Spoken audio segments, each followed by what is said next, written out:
coffee, man. God help us. Lord bless him. We need all the help we can get. Now here's Jeff Hunt and Bill Thorpe. The Jeff and Bill Show. Thank you. On News Talk 710 KNUS. Mike is hot. It is 6 a.m. in the Mile High City. Good morning, Denver, Colorado. You've tuned into the Jeff and Bill Show, News Talk 710 KNUS. We're doing a special live broadcast this morning. Yes, we are. We are out at man. IHOP. This is amazing.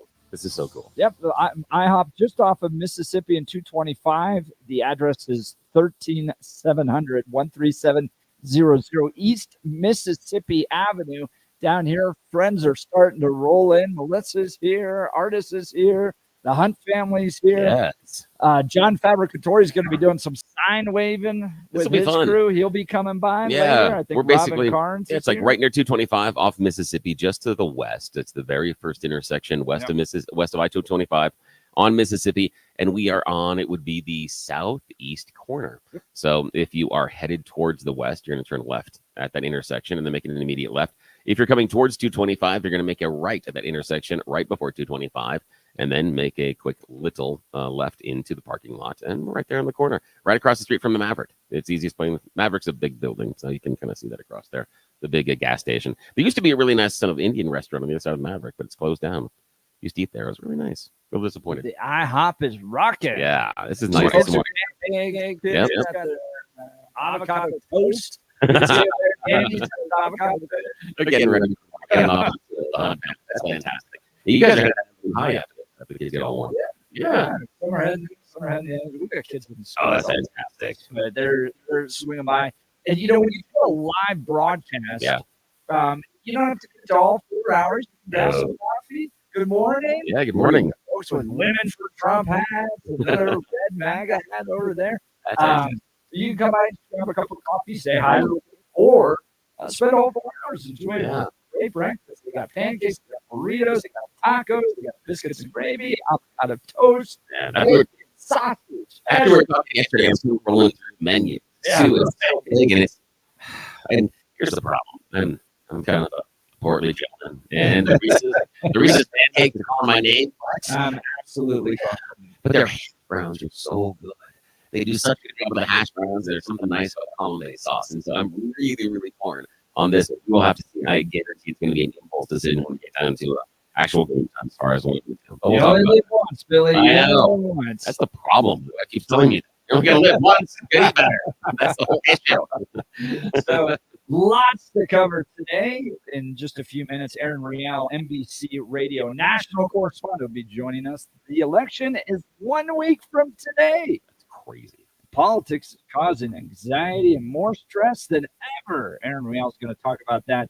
And then 6:30, Lauren Boebert will be calling in. She's heading out east as she wraps up her campaign. She's going to give us an update on how things are looking for her race. And then we're going to hear in the 7 o'clock hour directly from Israel. I'm Goldberg, rabbi and journalist, to give us an update. Attacks took place over the weekend with Israel attacking Iran, but not a lot of news coverage on it. Yeah, there wasn't a ton of news coverage. And the other thing that I was intrigued by was we keep talking about, does this create a larger conflict inside of the Middle East? And this was relatively quiet. There weren't a lot of people running around going, oh my God, it's starting. This is the start of the war. There wasn't. It was very quiet. It's kind of a muted response. Yeah, I was impressed. So we'll get an update directly from Israel to the IHOP in Aurora. And then Peter Boyles will be joining us. Mike Boyle will be joining us. John Fabricatore is going to be here. Robin Carnes is going to stop by. Maybe Danielle Jurinsky as well. She's got a busy day. She's going to see if she can swing by. So it is a party down here at the IHOP off of 225 and Mississippi. You got to join us. But first, let's check in on news and comment with Blake Olson. Good morning, Blake. Hey, good morning, guys. You look great down there. I can smell it from here. Wow. I'm sorry. I thought I showered.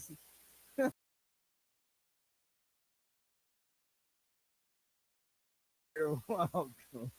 46 in cloudy in Denver, expecting a high of 65 today. The 7-10 5-day forecast coming up. Our top story, Governor Polis is sending more resources to Teller County this morning to stop a wildfire. Helicopters Mic is off right now.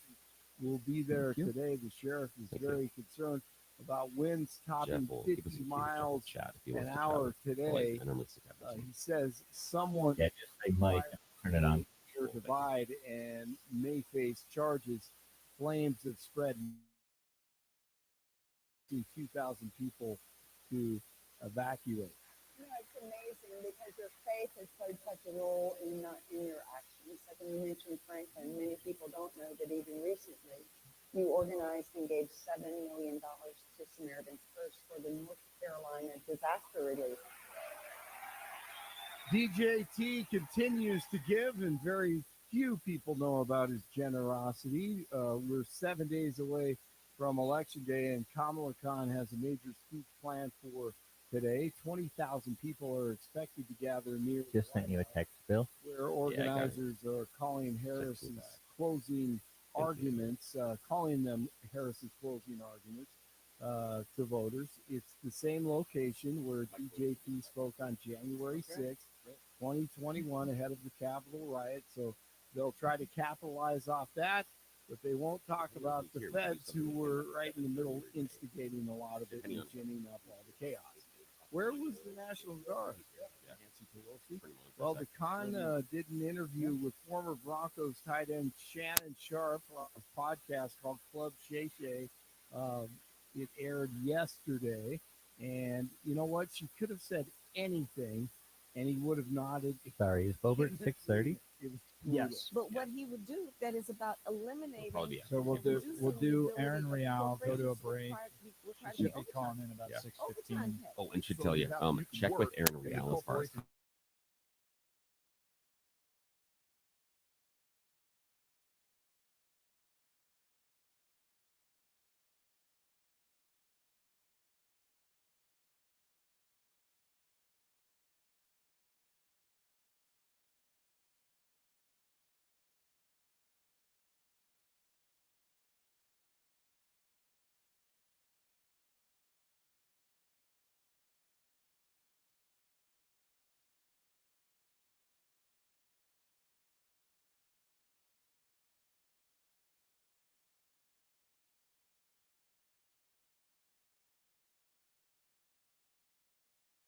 what we need. I don't like everybody coming over here. You know what I'm saying? Because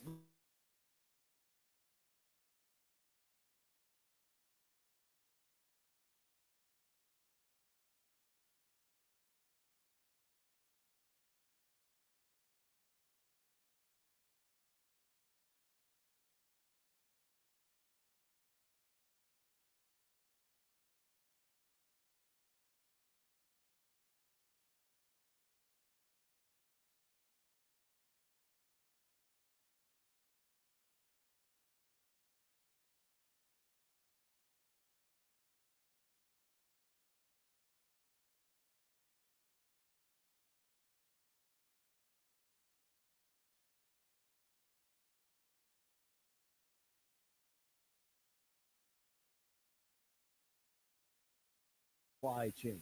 Forecasters are tracking what could become the next tropical depression or storm.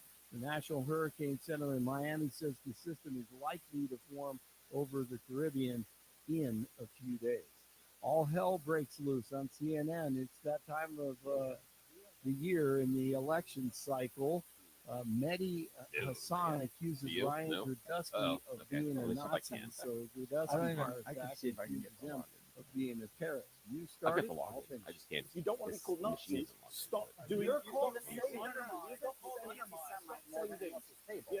And people are going, no, by me. I never called you a Semite. I mean, I'm not sitting here saying I don't. I'm a supporter of the Palestinians. I'm used to it. Yeah, well, I'm hoping the beeper doesn't go off.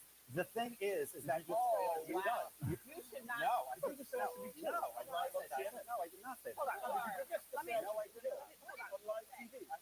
Let me just stop. You said you hope my beeper doesn't go off. Because you said I'm a big supporter Of the Palestinians. of Hamas. Stop that right now. So Abby Phillip gets really serious after the commercial break, and they kick Gerdusky off the show. We're back here, and before we get started, I want to just address what happened in the last segment. First, I want to apologize to Mehdi Hassan for what was said at this table. It was completely unacceptable. When we get this discussion started, you'll see that Ryan is not at the table. There is a line that was crossed there, and it's not acceptable to me. It's not acceptable to us at this network. We want discussion. We want people who disagree with each other to talk to each other. But when you cross the line of a complete lack of civility, that is not going to happen here. The drama. Blake, I would take it more seriously if they weren't calling every Republican a Nazi. Right. I mean, here Absolutely. they've been dragging Republicans through the mud out there, trying to attribute you and compare you to what happened in Germany in the 30s and 40s, and then the pearl clutching that took. Look, you can believe that what he said was inappropriate, but you can't do that after you spent the last 3 weeks labeling every Republican a Nazi. Give me a break. Exactly. They're the ones who lit the fuse. Give me a break. Then they come back. She's so serious about it. Oh, we will not allow. It's just so ridiculous. He's not at the table anymore. What? Does this sound like preschool? Yeah, exactly. No, that's what little Johnny's no longer at the table anymore. He threw a crayon. That's right. He's down at the principal's office. Oh my goodness. I was like, actually, that's the best CNN coverage I've heard in a long time. It was pretty funny. I mean, and it goes on. I cut it, honestly, like probably by about a minute.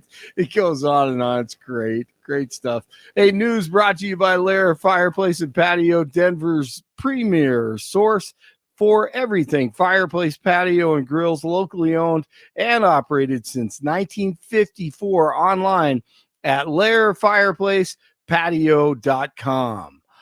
World Series last night. 2-2 to Torres. Bouncing ball towards the middle. Edman with a spin and a throw. And the Dodgers dominate game 3. They're a win away from a world championship. A 3-0 series lead over the Yankees. And they win it 4-2 the final. 45 in Lone Tree, 44 in Westminster, 46 in Denver. Jeff and Billy continue. When you cross the line of a complete lack of civility, that is not going to happen here on this show. And it won't happen at the IHOP either. It's Tuesday. Blake Olson, News Talk 710 KNUS. High temperatures in Denver will be reached early in the day, upper 60s to near 70, but will fall sharply by late morning and early afternoon, and especially tonight, along with a few developing showers. Lows tonight will be down to near 30 degrees. A few rain and snow showers, colder Wednesday, low to mid-40s. We have a freeze watch in effect Wednesday evening and Wednesday night, as lows Wednesday night mid to upper 20s. Weather sponsored by Colorado's Best Roofing, reminding you to protect your home from the harsh Colorado weather and schedule your free, no-obligation roof inspection today at roofingcolorado.com. That's roofingcolorado.com. Meteorologist Don Day in the 710 KNUS Weather Center. RockyMountainBargains.com, where you'll always pay half price. Why pay retail when you can get what you want at 50% off? Just go to RockyMountainBargains.com and save. Here's this week's featured item. $100 gift cards from Sean D's Persian Grill in the Denver Tech Center. Get them now for half price. Get it now at RockyMountainBargains.com for 50% off. RockyMountainBargains.com, where you always pay half price. Restrictions apply. Go to RockyMountainBargains.com for complete details.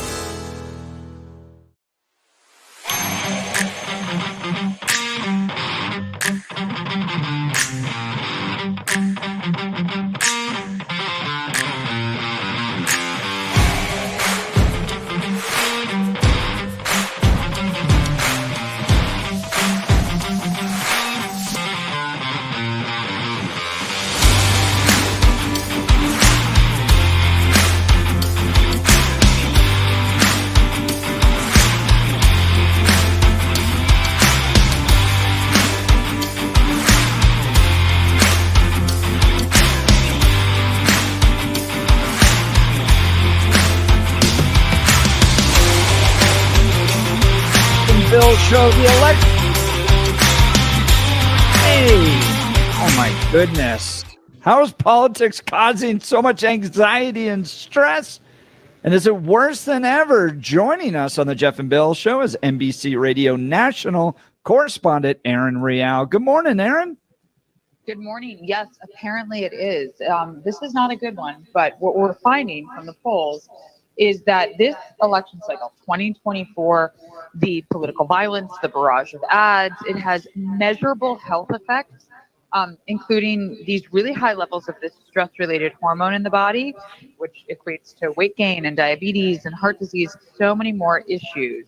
And apparently, experts say that emotional reactions to rallies and debates and nonstop ads, it actually transcends generalized anxiety, which is already the most common mental health diagnosis in the U.S., and that this is more prevalent than that, and it's really prevalent around younger generations. So 32% of Americans 18 to 34, they are reporting feeling nervous and scared about this upcoming election. Well, there's a lot there. So I worked in campaigns. I worked on presidential campaigns, and it's kind of happens every cycle as you reach the pinnacle, the peak 1 week before. Every campaign is desperately trying to shake people awake to get them to vote. And so the rhetoric increases, and you get to the point of, if you elect my candidate, or if you elect my opponent, people will literally die if you elect them. And so I imagine older people have been through this cycle over and over and over again. So you kind of learn to dismiss it. But I imagine if you're a first-time voter watching what's happening, you're going, wow, there's really a lot at stake here, and it can seem overwhelming. Yes, that's such a great way to put it, because I also think that a big part of this is well, at least not even what I think, what experts say, is that politics are particularly hard to block out. And it's not just like the noise of it, the radio, the TV, the ad, all of it. It's not just that, but it actually shapes our social interactions and kind of like your individuality, your identity around it. Because when you boil politics down, what it really comes down to is your morality. Where do you stand on this? And that becomes, it is your identity, which is why I'm always shocked. Like not people who disagree, like couples that disagree on a particular issue. Like if it's just like one like secondary or tertiary issue, but like at the core they're agreeing, I'm like, yeah, I get that. That's not weird. But people who are on like fundamentally different sides of the aisle, I'm like, that's interesting. How do you make that work? Because it like kind of comes to like what you believe as a person. And that's not to say either one is right or wrong. It's just like that seems like it would be challenging if you have a fundamentally different stance than your partner. But what I find so fascinating is that campaigns can be like these uniquely shared experiences. So you have all these like-minded people around, but at the same time, that foments conflict between groups because you begin to look at the other side as the enemy, which shouldn't be the case. It's country before party. Yep, that's exactly right. Aaron Real, NBC Radio national correspondent, talking about how we're 1 week from the election and we have more anxiety and stress than ever in this political season. Part of my hope, Aaron, is that you get through it. And I remember I worked for Mitt Romney in 2012, and it took me like 3 or 4 weeks to come down after the campaigin. I bought a PlayStation 5, and I just sat there with, and I was like, I'm gonna decompress and just play some video games and just like reset my brain a little bit. My hope is that there's not a lot of discord following the campaigns and the election that's going to take place in 1 week from today. But look, we're a 50-50 country. I'm looking at the polls right now, Real Clear Politics. I mean, Trump up nationally and Real Clear by 0.1%. That means no matter who wins, half the country is not satisfied with the leadership of the other party. So do you think there's going to be hopefully a coming together after the election, or are we just going to kind of sit here in our anxiety and continue to be divided? Listen, I hope, but if I'm being honest, we're probably going to sit in our anxiety and continue to be divided. Listen to this. This stat actually blew my mind. Kaiser Permanente found that hospitalizations from heart attack, stroke, and heart failure almost 20% higher in the 5 days following the 2020 election than the 5 days, 2 weeks prior. Whew, it would not shock me if those numbers are even higher this year. I know. There's like, and this is why stress is so dangerous. There's actually physical consequences. And I think what you just said with that Xbox, or PlayStation. Which one did you get? Sorry. We I don't have play the video games. PlayStation, yeah. PlayStation. That is actually a very wise and like probably good. No, I know, and like we shouldn't be promoted, but it's not that bad. It's like there's, I don't know. Right. Anywho, the idea that like just checking out, and I don't know if that comes in the form of a PlayStation or a vacation or you know just something to literally physically remove yourself from that is good. It can add a lot of value and also give you perspective. Like, oh, this is important. It is very. But it's not the most, like, one's health, one's, like, you know, family, their camaraderie, their social, like, these are wildly important too. Talking to Erin Real, she's a national correspondent for NBC Radio. Look, Erin, we have platforms out there where people have rational, reasonable discussions about policy issues, and it's basically like PBS. Yeah, it's like, tell me what one that is, because I don't know where that is. I gotta find that one. But people don't want to compare the audience size of Joe Rogan's podcast with PBS's podcast. People want a crossover of politics and entertainment as opposed to kind of boring policy discussions. So do we bring this upon ourselves? I guess that's the question I'm asking, is for campaigns to reach people, for campaigns to mobilize voters, they have to jump to the extremes. If you elect my opponent, people will literally die in the streets, and they have to like shake them loose to get them to vote.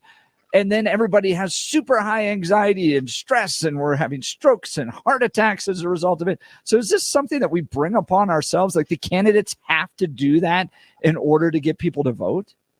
Well, you're right. No, they don't. I mean, maybe to get people to vote, but like they don't need to. They could. I keep harping back to like the VP debate between JD Vance and Tim Walz. Boring. No one watched it. You want to know something? It was pleasant.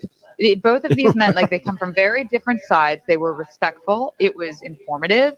They talked about looking forward. Like all of this, I was like, no one's going to watch this. And this is good. This is good for the country. Several times JD Vance was like, I agree with you, Tim. I agree with you, Tim. And Tim Walz said, I would absolutely work with JD Vance to get things done. And you're like, yes, gentlemen, thank you. like this is what we want. Like, and this is, and that it sets the example. I have little kids. And I think that it's been like, as a human, the best thing to see like, wait. Let's like take this down to a really like granular level. Would you allow your children to talk to one another like that? Would you be like, do I want this much violence and like violent verbal rhetoric and also just general meanness from both sides? I'm not pointing at one side or the other.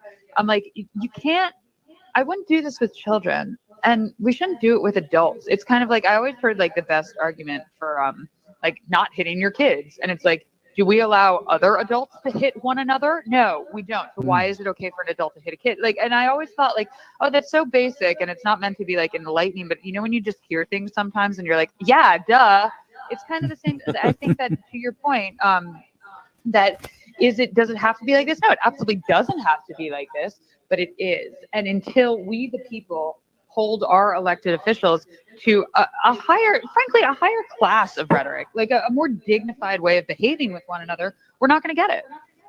There's how we know that Erin Real, NBC national news correspondent, has kids, because she responds going, yeah, duh. Of course, that's what a parent does. Now, Erin, what I want to ask you about... Sophisticated talk from my part, yeah. Exactly. I know. It's like, hey, pull my finger. So what I want to ask you about is how we got to this level of hyperbole inside of our politics, in your opinion, and why we have begun to wrap up so much of our identity in the team whose jersey we put on. 20, 30 years ago, you used to have neighbors. You could talk across the fence. You knew they were a Democrat or Republican. They were the opposite side. But it was more about the community, the shops that you shared, the church that you shared together. But now it seems like we lead with our politics. And just like your example, talking to the kids, is you want to show that your children, these are the people that are leading our city, our state, and our country. And they talk to each other in the worst way possible, ways that you wouldn't let siblings talk to each other. How did we allow ourselves to get to this position in politics, in your opinion? Oh, it's such a great question. Listen, I don't doubt that we're just like tribal creatures, like we're gigantic monkeys who like that's Yeah. just we are tribal. So knowing that and knowing that we're like looking for answers and we're looking for guidance in many circumstances, and I don't doubt that it's a move away from religion. And I'm not even saying that's a bad thing. I'm just saying I think that that's a part of it. If you don't have that kind of like broader 30,000 foot group, you're looking for community, and oftentimes people find it in their political community. And again, you break down politics and you get to morality, like you really do. That's why it's so personal. Your individual identity, these like-minded people, because it is where you stand on some basic fundamental issues. But at the same time, I think standing on the side of being an American citizen it is more important than the other thing. Like you said, like, wouldn't it be nicer just to have a nice relationship with your neighbor than like hating them? Why is that necessary? And how did we get here? It's hard to say. It's a confluence of many events, but I think alternative media is helping, not hurting, frankly.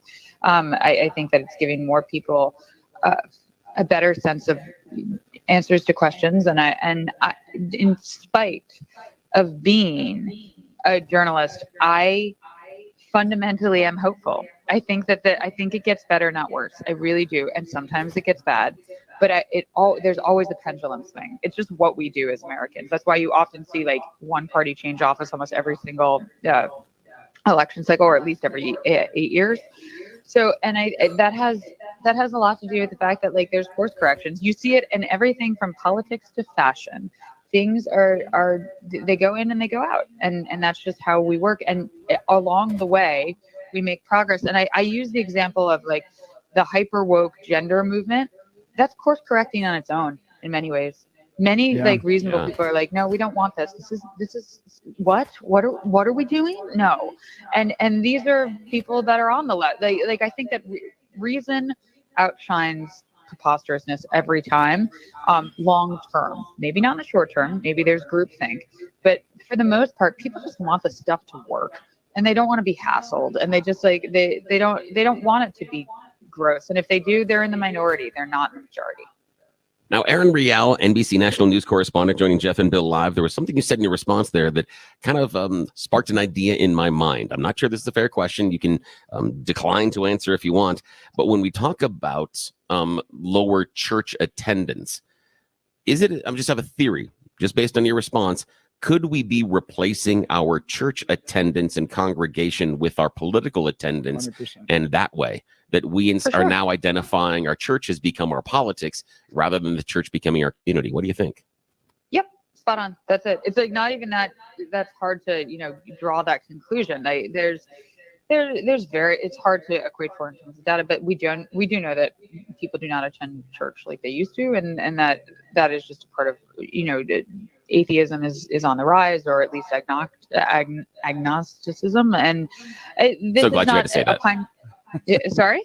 I know, right? Yeah. I'm so glad you had to say that, not me. That's and I'm not like opining either way. I don't know if it's good or bad, but it is community is everything. Like if you look at this in elderly populations, one of the most detrimental things for their health is a lack of community. Like community keeps you stable and happy. Like the biggest form of punishment in prison is isolation. Like it shouldn't happen.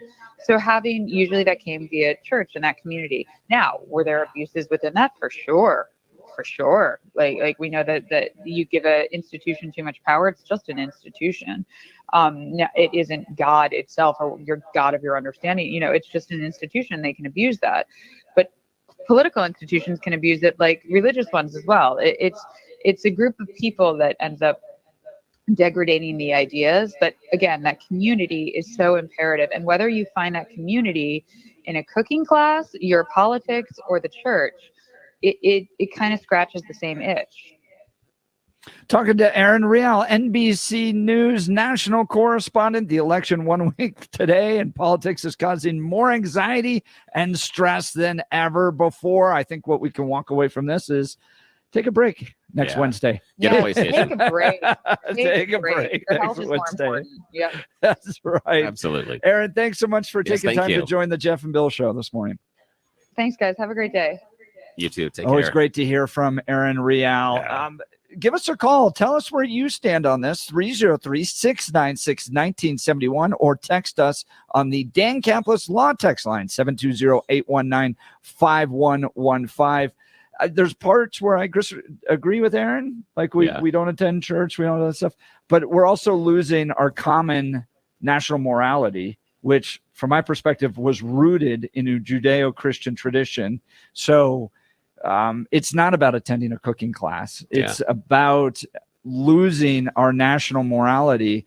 And as a result, we have fundamental differences of opinion. And when does life begin? And what is marriage? And that's what is a woman? Yeah. Like we can't agree on this because we have fundamental different opinions. And even churches though don't agree on that. Even religions don't agree on that. Right. And so I think that's when we are replacing our churches with our politics, that our politics has become our church. And that to me makes a heck of a lot of sense as to why then people react, I wouldn't say violently, but aggressively when you denigrate or seem to not agree with their opinion on politics, because it's almost as if you are calling my church that it shouldn't exist or my church is invalid.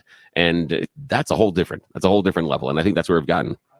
Mike's on. Oh, there we go. It is. All right. No idea. So coming up next, Lauren Boebert is going to be calling in, giving us an update on her race. You're listening to the Jeff and Bill Show. Denver's talk leader, News Talk 710 KNUS. At this hour, I'm Christina Owayo in Dallas, and here are your top stories.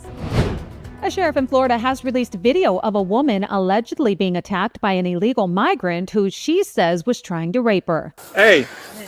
He's trying to rape me. Can you help Get off her. The Volusia Sheriff's Office saying that the woman's quick thinking saved her from the attack after she called 911 and asked for a pizza. The call was shared by the Sheriff's Office on social media. Volusia Sheriff Mike Chitwood said dispatchers were able to triangulate her phone since she didn't know where she was. Once deputies got there, they started searching on foot. Chitwood said eventually they heard loud music coming from a field. When they approached the sound, they discovered a male on top of a screaming female. Get off her now. Help me. Get off her now. Give us the channel. Thank God! Thank you!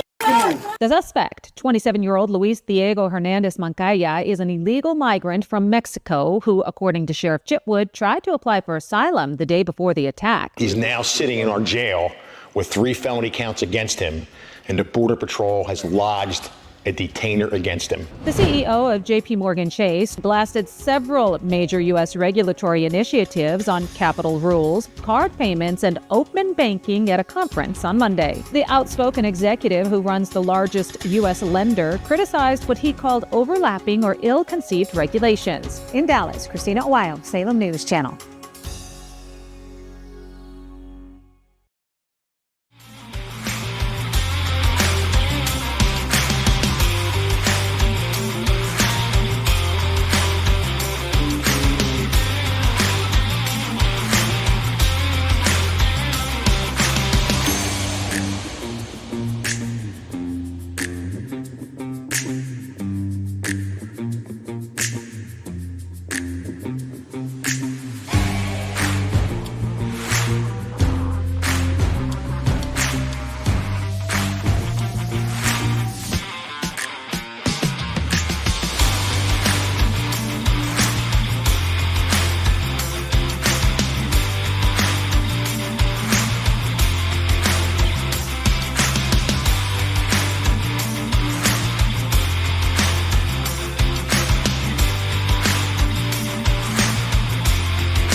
to a very special broadcast of the Jeff and Bill Show at the IHOP off Mississippi and 225. The restaurant's filling up. Come on down.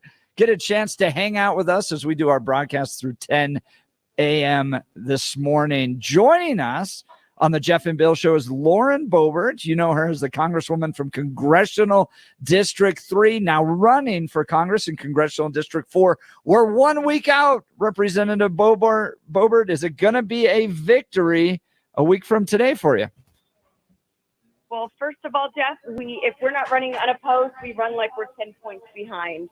But I have traveled this entire state of Colorado, and I'm pretty confident in what I'm seeing. Folks are tired of the policies that are destroying their lives, making everything more expensive, are intrusive and overreaching, and they're ready for President Trump to bring back his old policies and even implement his new policies, like no tax on tips, no tax on Social Security, no tax on overtime, family caregivers tax credits, and so much more.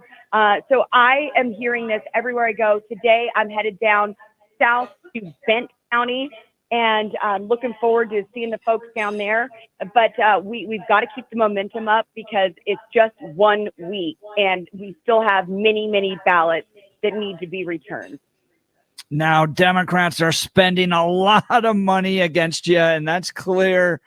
When that's happening, that you are right over the target, right? They don't go after the rhinos. They go after people like you because you actually drive a conservative agenda. So tell us the state of the race is how's Tricia doing?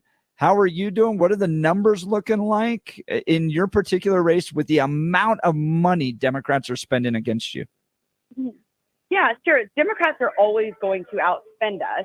It costs a lot more to sell a lie than it does to spread the truth. So they are doing exactly what they do best. They have their propaganda machine going. And really, the negative attack ads aren't just about me in the 4th district.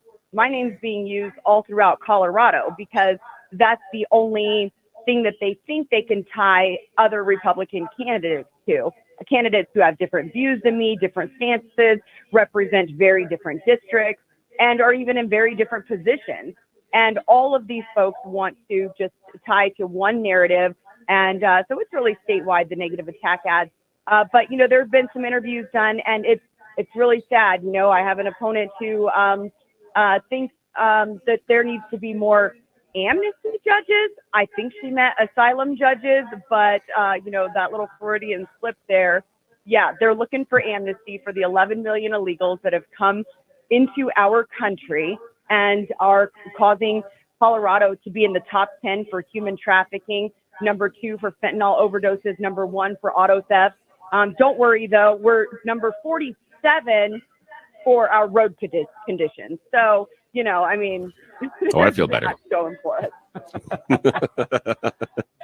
Lauren Boebert, candidate, congressional candidate, joining us today. Talk to us about the difficulty in fighting that cash dump that comes in from out of state. You've been raising money hand over fist from average Coloradans, yet the Democrats use their magic fundraising plane and drop in money that comes from LA and DC. Just talking strategy, how difficult is it to get your message out and combat those large cash drops from organizations and people that, frankly, don't even live here? Mm-hmm.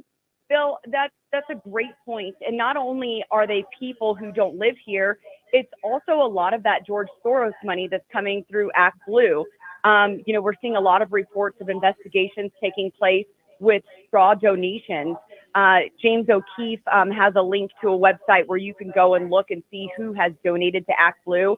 And I spent less than 10 minutes and found a couple dozen people that I know only donate to Republican candidates, and they're on Act Blue having donated. And so, there's a lot of seemingly, money laundering going on there too with some possible straw donations. But this is my 5th year campaigning and 4th year serving in office. I've always been outspent. I've never been outworked. I travel all 21 counties here in the 4th district, and I'm also helping Republicans throughout the state. I'm still working in the 3rd district, serving my constituents. I've held 3 roundtables there talking about actual policy.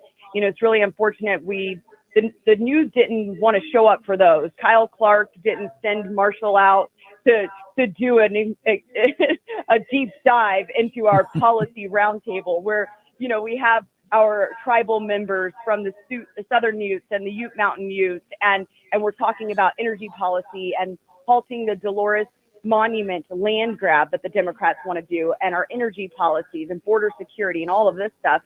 So I work throughout our entire state, and I'm happy to do it. I love doing it, meeting with folks, shaking their hands, looking in the eye, and giving them a hope for America's future, because that's what this is. And our ballots are not just a piece of paper.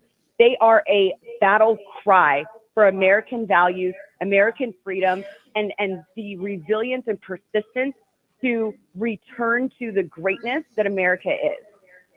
Absolutely. Talking to Lauren Boebert. She's running for Congressional District 4. Speaking of Kyle Clark, yesterday I saw Gallup had a poll that the news media is the least trusted institution in America, least trusted institution in America, even below Congress. So I just put a poll up. Who do you trust more, Kyle Clark or Lauren Boebert? Lauren Boebert is winning 93% to 7%. She has a higher favorability in Colorado than Kyle Clark does. Wonderful. And the media. Lauren Boebert, the other thing I love about your work is that the Democrats spend a ton of money trying to fight you, which means they're not spending money elsewhere, and you keep winning. Lauren, thanks so much. We're going to look forward to the results one week from today. If you want to support Lauren Boebert, her website, laurenforcolorado.com, laurenforcolorado.com. Thanks so much for taking time to join the Jeff and Bill Show. We appreciate it. Appreciate y'all. Enjoy your pancakes. She knows about IHOP. She knows all about IHOP. And so come on out and see us. We are at IHOP just west of 225 on Mississippi. It is the very first intersection as you're headed west off of 225. We are just there on the left, right across the street from the Maverick. You make a left if you're coming from 225 onto that very first street, or if you're coming towards 225, you make a right. Either way, then you turn left into the parking lot. Come hang out with Tanya, our wonderful waitress that's been rolling around, along with artist Melissa. Mike Boyle is here, and the rest of the staff. So we'd love to see you. Come on out and have some pancakes and enjoy breakfast with us. Speaking of great people, I want to talk to you about our friends over at Empower Home. Do you know that last year, over 49% of the homes listed did not sell with the real estate agent who took the initial listing? This cost home sellers thousands of dollars in lower offers and painful holding costs. Gay Ribble and the Empower Home team of Keller Williams have a track record of selling homes fast and get their home sellers 6.1% more money on average, netting their sellers $30,500 more in their pocket. They do this using their proven proprietary systems and guarantees. Go with the team that doesn't just make empty promises, but can actually provide proof of their experience and track record of getting homes sold for top dollar. Gay Ribble and the Empower Home team is so confident in the service they provide and the results they get you that if you're not happy, you can cancel at any time at no cost to you. This is their cancellation promise. Give them a call at 833-301-SOLD. That's 833-301-SOLD, or visit gayhasthebuyers.com. That's GAYE hasthebuyers.com. Look, I know it's a brutal real estate market out there. You can't go with somebody that's new. You got to go with someone that's proven. That's Gay Ribble and the Empower Home team. GAYE hasthebuyers.com. We'll continue. Up next, you choose the news. You're listening to the Jeff and Bill Show. Denver's talk leader, News Talk 710, KNUS. RockyMountainBargains.com, where you'll always pay half price. Why pay retail when you can get what you want at 50% off? Just go to RockyMountainBargains.com and save. Here's this week's featured item. $100 gift cards from Sean D's Persian Grill in the Denver Tech Center. Get them now for half price. Get it now at RockyMountainBargains.com for 50% off. RockyMountainBargains.com, where you always pay half price. Restrictions apply. Go to RockyMountainBargains.com for complete details.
Welcome back to the Jeff and Bill Show. Breaking news, Bill.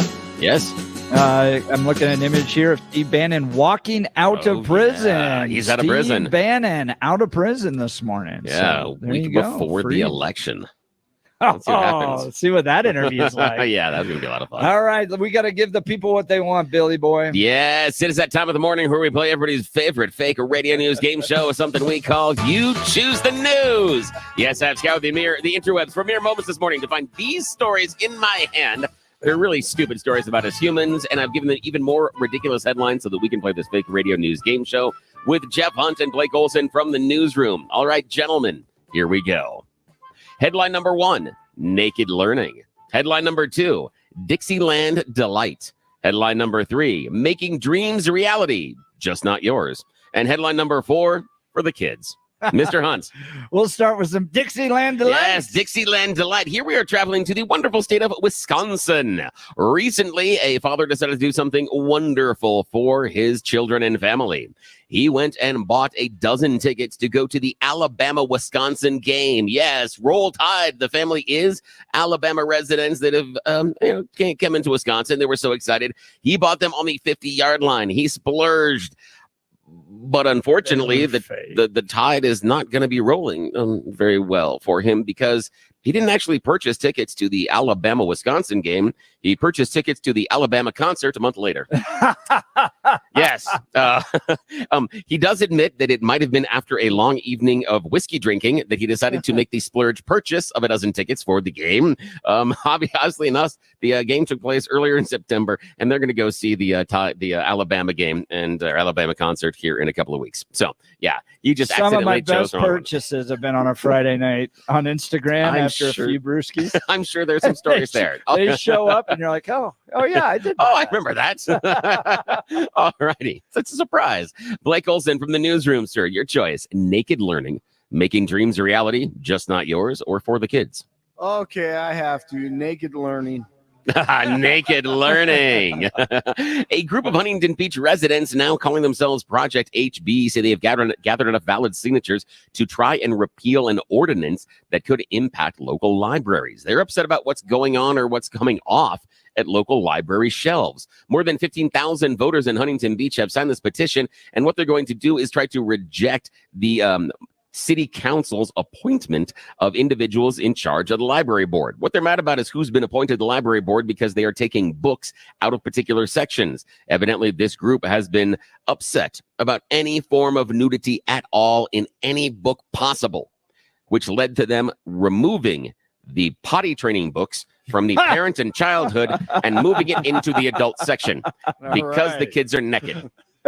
Yeah, I'm just saying that, if your board is going to start moving the potty training books and you're going to make the adults look from the adult section, that's just not going to be a good thing. You're not going to last much as the board, and someone also might leave how their bad practice is it behind. To walk out of the adult section with a kid's potty training? Training book. You're like, what exactly are you doing with that? I mean, really? There's all sorts of questions there. Alrighty. Final choice this morning, Mr. Hunt. Making dreams a reality, just not yours, or for the kids? Let's go for the kids. Yes, for the kids. The Vatican has unveiled something that, they've got to do some outreach for the kids. Yes, they have unveiled a brand new mascot. No, they're not replacing our Lord and Savior. So creepy. They are doing an anime girl mascot. They're trying to create characters that, will resonate with the kids. So the new character is named Luce, which means light in Italian. They say that she is going to help guide young pilgrims toward hope and faith. Luce and her friends were designed by Tokidoki. It's a co-founder, Simone Ligono. He does a lot of anime stuff.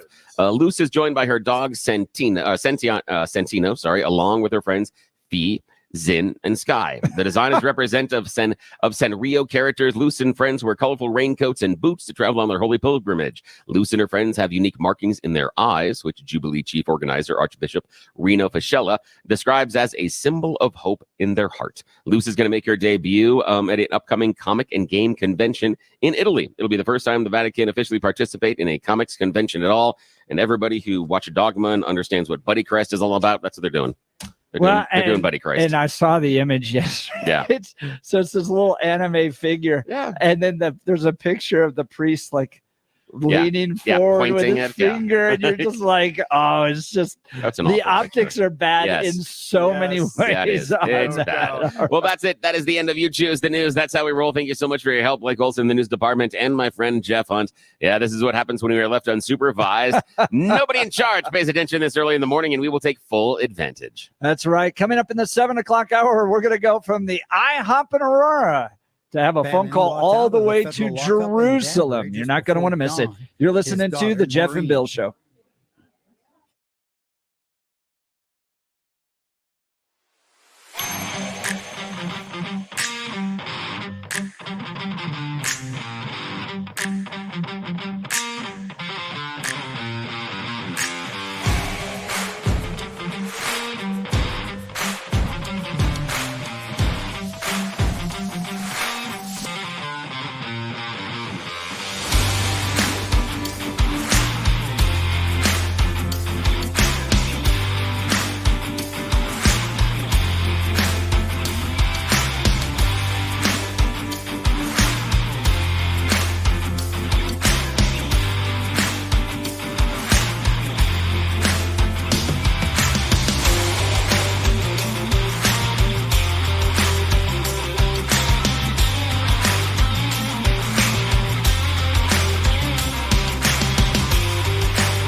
It is 7 a.m. in the Mile High City on this Tuesday, October 29th. We are 1 week from the election, and today we are having breakfast at the IHOP off of 225 in Mississippi.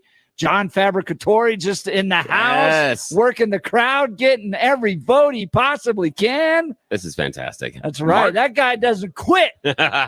John Fab runs as if the finish line's 5 yards past. Yeah. I love why seeing he would be so much better than Jason. Yeah, there's a in one of the intersections in my neighborhood, there's a fabricatory sign right there in the corner, and I smile every time I go by it. Yeah, it's nice. And Marcus is here. It's nice to talk to Marcus. Get to see Marcus in person. So this is great. Marcus is here. Melissa's here. Just got to talk to Bruce about nuclear technology.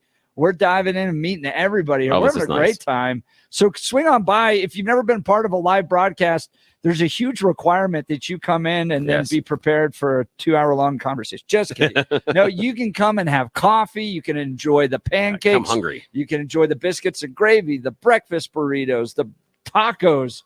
They've got everything going on here at the IHOP. It's fantastic. My family was in. Kids got breakfast before they went to school. They love these live broadcasts because most mornings it's like scramble, grab the cereal, get out the door, get the kids to school. But we get up early. They all come and have a great breakfast. I saw Danny was having some avocado toast. So more and more people coming in. We're seeing some red MAGA hats here too. Yeah, this is sort of a callback for me because maybe during my college career, the IHOP was how I got over hangovers, sometimes the weekend. Rather than the Pete's Kitchen when I moved back to Denver, that was the go-to. But when I was outside of the city, IHOP was the go-to the next morning because there's something about the French toast and the pancakes that just it rolls. Helps you recover too. Oh, does it ever? that and the bacon. And I'm gonna have to get the hash browns later today. That's the problem for me. Is I don't know that Reese's.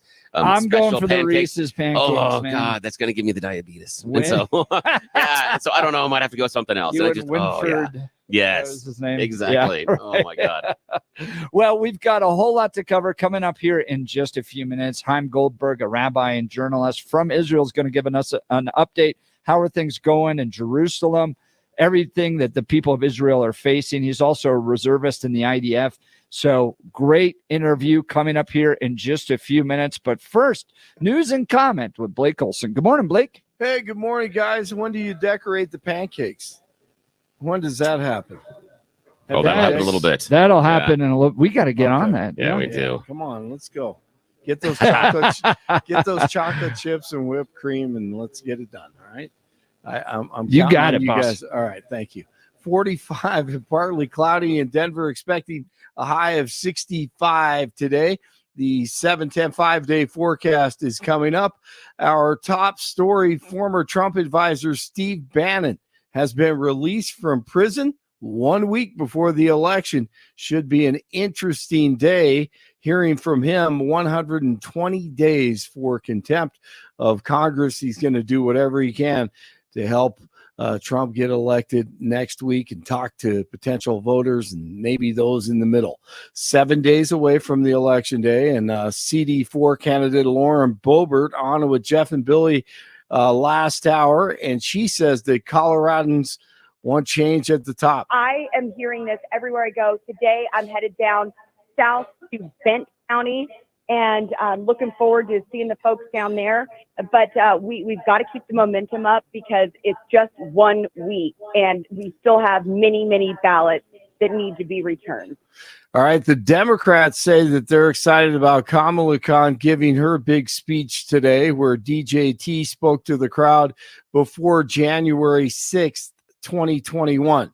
So she'll blow that out of proportion, the riot there, of course, and try to sound presidential, kind of like she did on Shannon Sharp's podcast, Club Shay Shay, on Monday.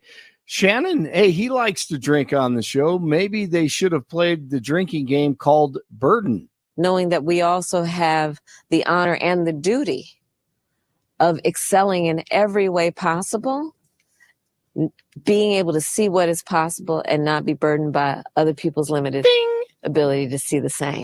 I try to share with young people to remind them that you cannot ever be burdened by other people's limited ability to understand who you are.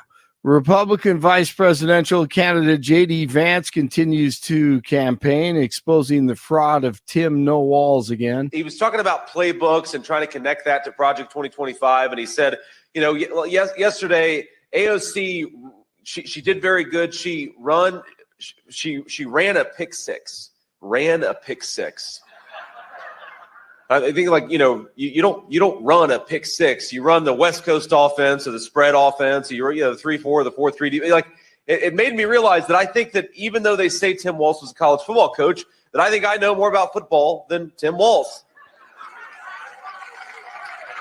And it's appropriate because I think my running mate, Donald J. Trump, knows more about working at McDonald's than Kamala Harris does. Good line. Good line.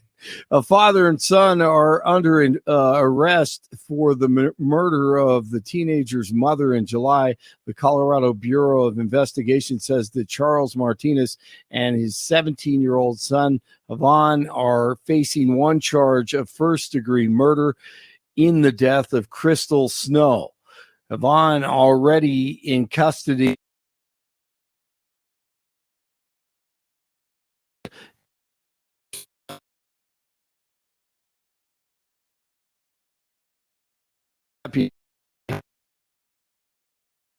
In what was an apparent homicide. Governor Polis is sending more resources to Teller County this morning to stop a wildfire. Helicopters and single-engine tankers will be there today. The sheriff is very concerned about winds topping 50 miles per hour today. He says someone sparked the fire on Monday near Divide and may face charges. Flames have spread to 97 acres so far, forcing 2,000 people to evacuate. Quarter Pounders back on the menu at all McDonald's this week following an E. coli outbreak here in Colorado and other states. The CDC reported there have been 75 E. coli cases confirmed in 13 states. One person in Colorado died as a result. The USDA said that the likely source of the outbreak was slivered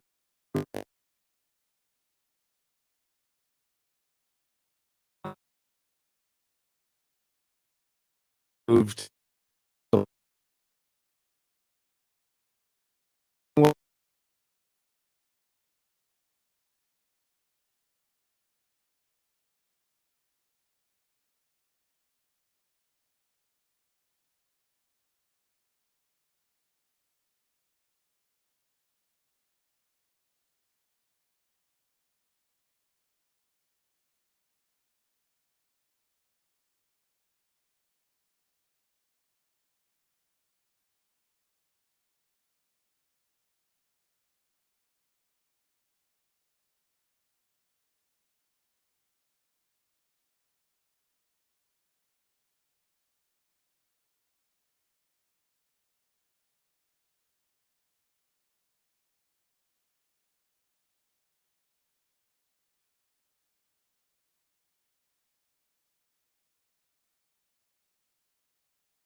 Welcome back to a very special broadcast of the Jeff and Bill Show at the IHOP off of 225 and Mississippi. The restaurant's starting to fill up here. We got friends wearing MAGA hats. We got friends wearing Women for Trump hats. We got John Fabricatori in the corner over there. We got Melissa. We got Bruce. We're having fun. Mike Boyle is here.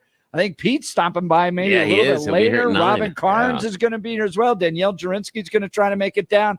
We are broadcasting in Aurora, in the heart of Aurora. Do you see the TDA gang members out there? No, I didn't. No, I didn't either. No, yeah. We're on Mississippi. I want to thank Trump for bringing national attention to that. They seem to be hiding a little bit more than they used to. But when I went down to those Whispering Pines apartment complexes, they were definitely there. So, oh, man. We're going to do something that I guarantee you nobody else is doing in the state of Colorado. We are going from the IHOP in Aurora all the way over to Israel to get an update. Chaim Goldberg, rabbi and journalist, joining us on the Jeff and Bill show. I think it's good morning over there. It's got to be, I think you guys are 8 hours ahead, but Chaim Goldberg, thanks so much for joining the Jeff and Bill show. Absolutely. Thanks for having me. We are usually 9 hours ahead. We actually changed our clocks already. So we are at 8. Well, I appreciate you taking time to join us. You know, it was an interesting weekend. It didn't get a ton of news coverage, but Israel responded to the attacks that took place, all the ballistic missiles that came over from Iran. Israel targeted missile sites. They did not seem to target oil or nuclear sites over the weekend with a counterattack. Give us an update on kind of how Israel responded and how things are going in Israel. So, I mean, it's interesting because I think in Israel, actually, Iran is sort of really second tier on the news. The main news has been, unfortunately, a couple dozen casualties in Lebanon and in Gaza the last week or so. And for people here, that's really what hits home most. In terms of Iran, you know, Biden says that President Biden says he hopes it's the end. I think we all know it's not the end. You know, we didn't start this war. We didn't ask for it. We're fine with Iran existing just as it did until 1979 under a normal government. But the regime over there is not okay with Israel's existence, no matter right-wing government, left-wing government. And, you know, this is not going to be the final go-round. No, it can't be. Look, I've spent time with Palestinian protesters, spent 4 days with Palestinian protesters outside the DNC, and got to hear directly what they want. They're Islamists. They want Islamic dominance of not only the Middle East, but Africa, Asia, Western Europe, and the United States. They're not going to allow Israel to even exist. And I don't know why the left can't understand, why Joe Biden can't understand that we can't go back to October 6th, because that just allows Israel's enemies to build, stockpile, and prepare to attack. But things, I think, have changed. The Middle East understands that it is power that drives the politics of the Middle East. And Israel right now has the power. Look at what happened to Hamas. Look at what's happened to Hezbollah. Look at what's happened to the terrorists that carried the pagers and the walkie-talkies. Israel has the power, and they have to keep moving forward to finally rid Iran of its Islamic regime that's in control. So, to your point, this isn't going to be the end, no matter what Joe Biden believes. Absolutely, and in terms of strength, actually, Representative Richie Torres was in Colorado last week, and in an exclusive interview with the Intermountain Jewish News, you know, he's a welcome voice of moral clarity from the Democratic Party, and he made the point that peace comes through strength. That's how we've seen history has taught us. Peace comes through strength. That's how it was after, you know, the 1967 war, the 1973 war. Those actually brought peace with Egypt and with Jordan. And the best way to avoid another war is to win this one. Premature ceasefires and unenforced UN resolutions are just going to produce more war. Talking with Chaim Goldberg. He's a rabbi and journalist in Israel. You probably know that family name, Goldberg, Intermountain Jewish News. Rabbi Hillel Goldberg, a great friend of this show. So, Chaim, give us an update on how the people of Israel are doing right now. You've had ballistic missiles fired at you. You just faced the 1-year anniversary of October 7th. You've got battles happening in the south. You've got battles happening in the north. Give us an update on how our Jewish friends, people of Israel, are doing right now. Sure. You know, like I mentioned, it's really been a difficult week, but after a few months with very few casualties, ever since, you know, going into Lebanon, there's been a lot more in the last couple of weeks. And just today I visited two families who lost their sons, lost their brothers, their fathers, a 20-year-old and a 31-year-old. And there's a lot of pain. There's also a lot of determination. There's a lot of resilience. You know, it's obviously war is a physical thing, but more than the physical war, this is very much a war of, you know, values of the spirit. And so there's a lot of determination, you know, to try to live, you know, a life that's worthy of those who have made these sacrifices.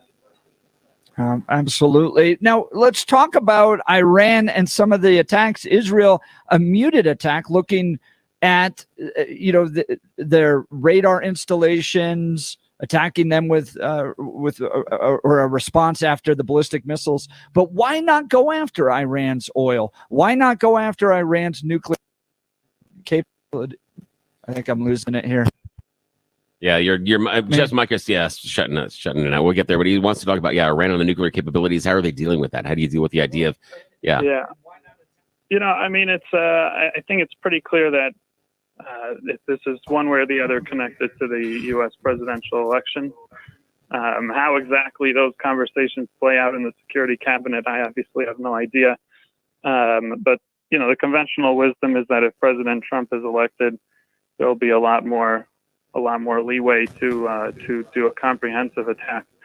At the end of the day, whoever is elected, I think we certainly believe, at least I believe, at the end of the day, it's in God's hands.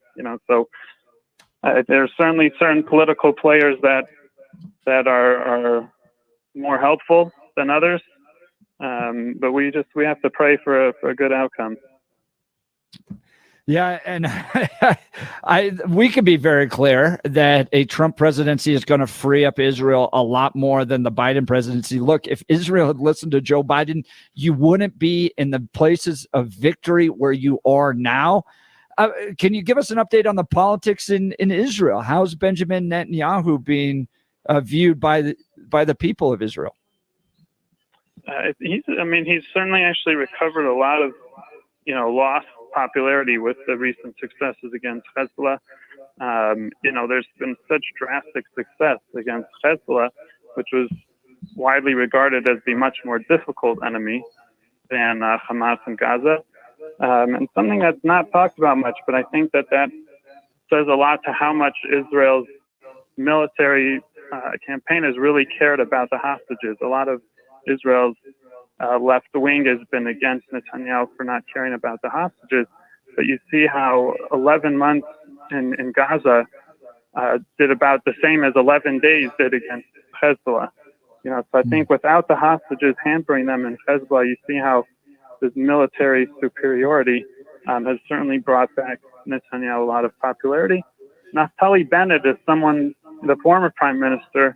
I don't think he's heard about too much in America, but in Israel, he's becoming a major voice and someone that people are looking to come back into the political sphere as a potential leader. Talking with Chaim Goldberg, a rabbi and journalist, live from Israel right now. Now, Chaim, if Israel responded in greater force to Iran, have you noticed in the Middle East that the Sunni Shiite divide would mean that they're not necessarily, other Muslim countries wouldn't necessarily come to the defense of Iran? It seems to me, and I don't live in your part of the region, but Saudi Arabia isn't that wild about what Iran's doing. Jordan's not that wild about what Iran's doing. And in fact, shot down some of the ballistic missiles. It seems like Israel could respond in greater force against Iran, and the other Muslim bloc countries wouldn't necessarily seek to defend Iran. What are your thoughts? Absolutely. I mean, and, again, also with President Trump is elected, that will certainly, increase that ability. But it's also, there's this certain game that gets played with the, in the Middle East, where there's sort of the words that are spoken, and then there's like the hidden meaning behind the words. And there's a lot of countries that feel they have to say certain things. But how they actually feel about it and what they're willing to say in private conversations is different. And that's how the Abraham Accords came about. The peace with 4 Arab countries in the Middle East in 2020. And the great paradox of killing Hezbollah's leader, Nasrallah, and Hamas's leader, Sinwar. You're seeing voices across the West.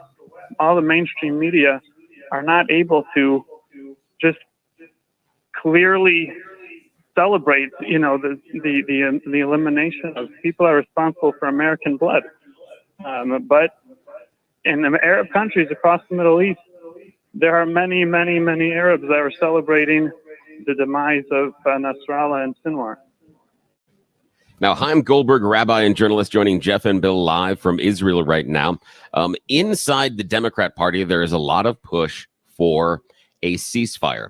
What I want to know from you, Chaim Goldberg, there in Israel right now, what is the view of a ceasefire, and how is it viewed that America, at least some Americans, are asking for it? How is that going over in Israel? What's the view of that?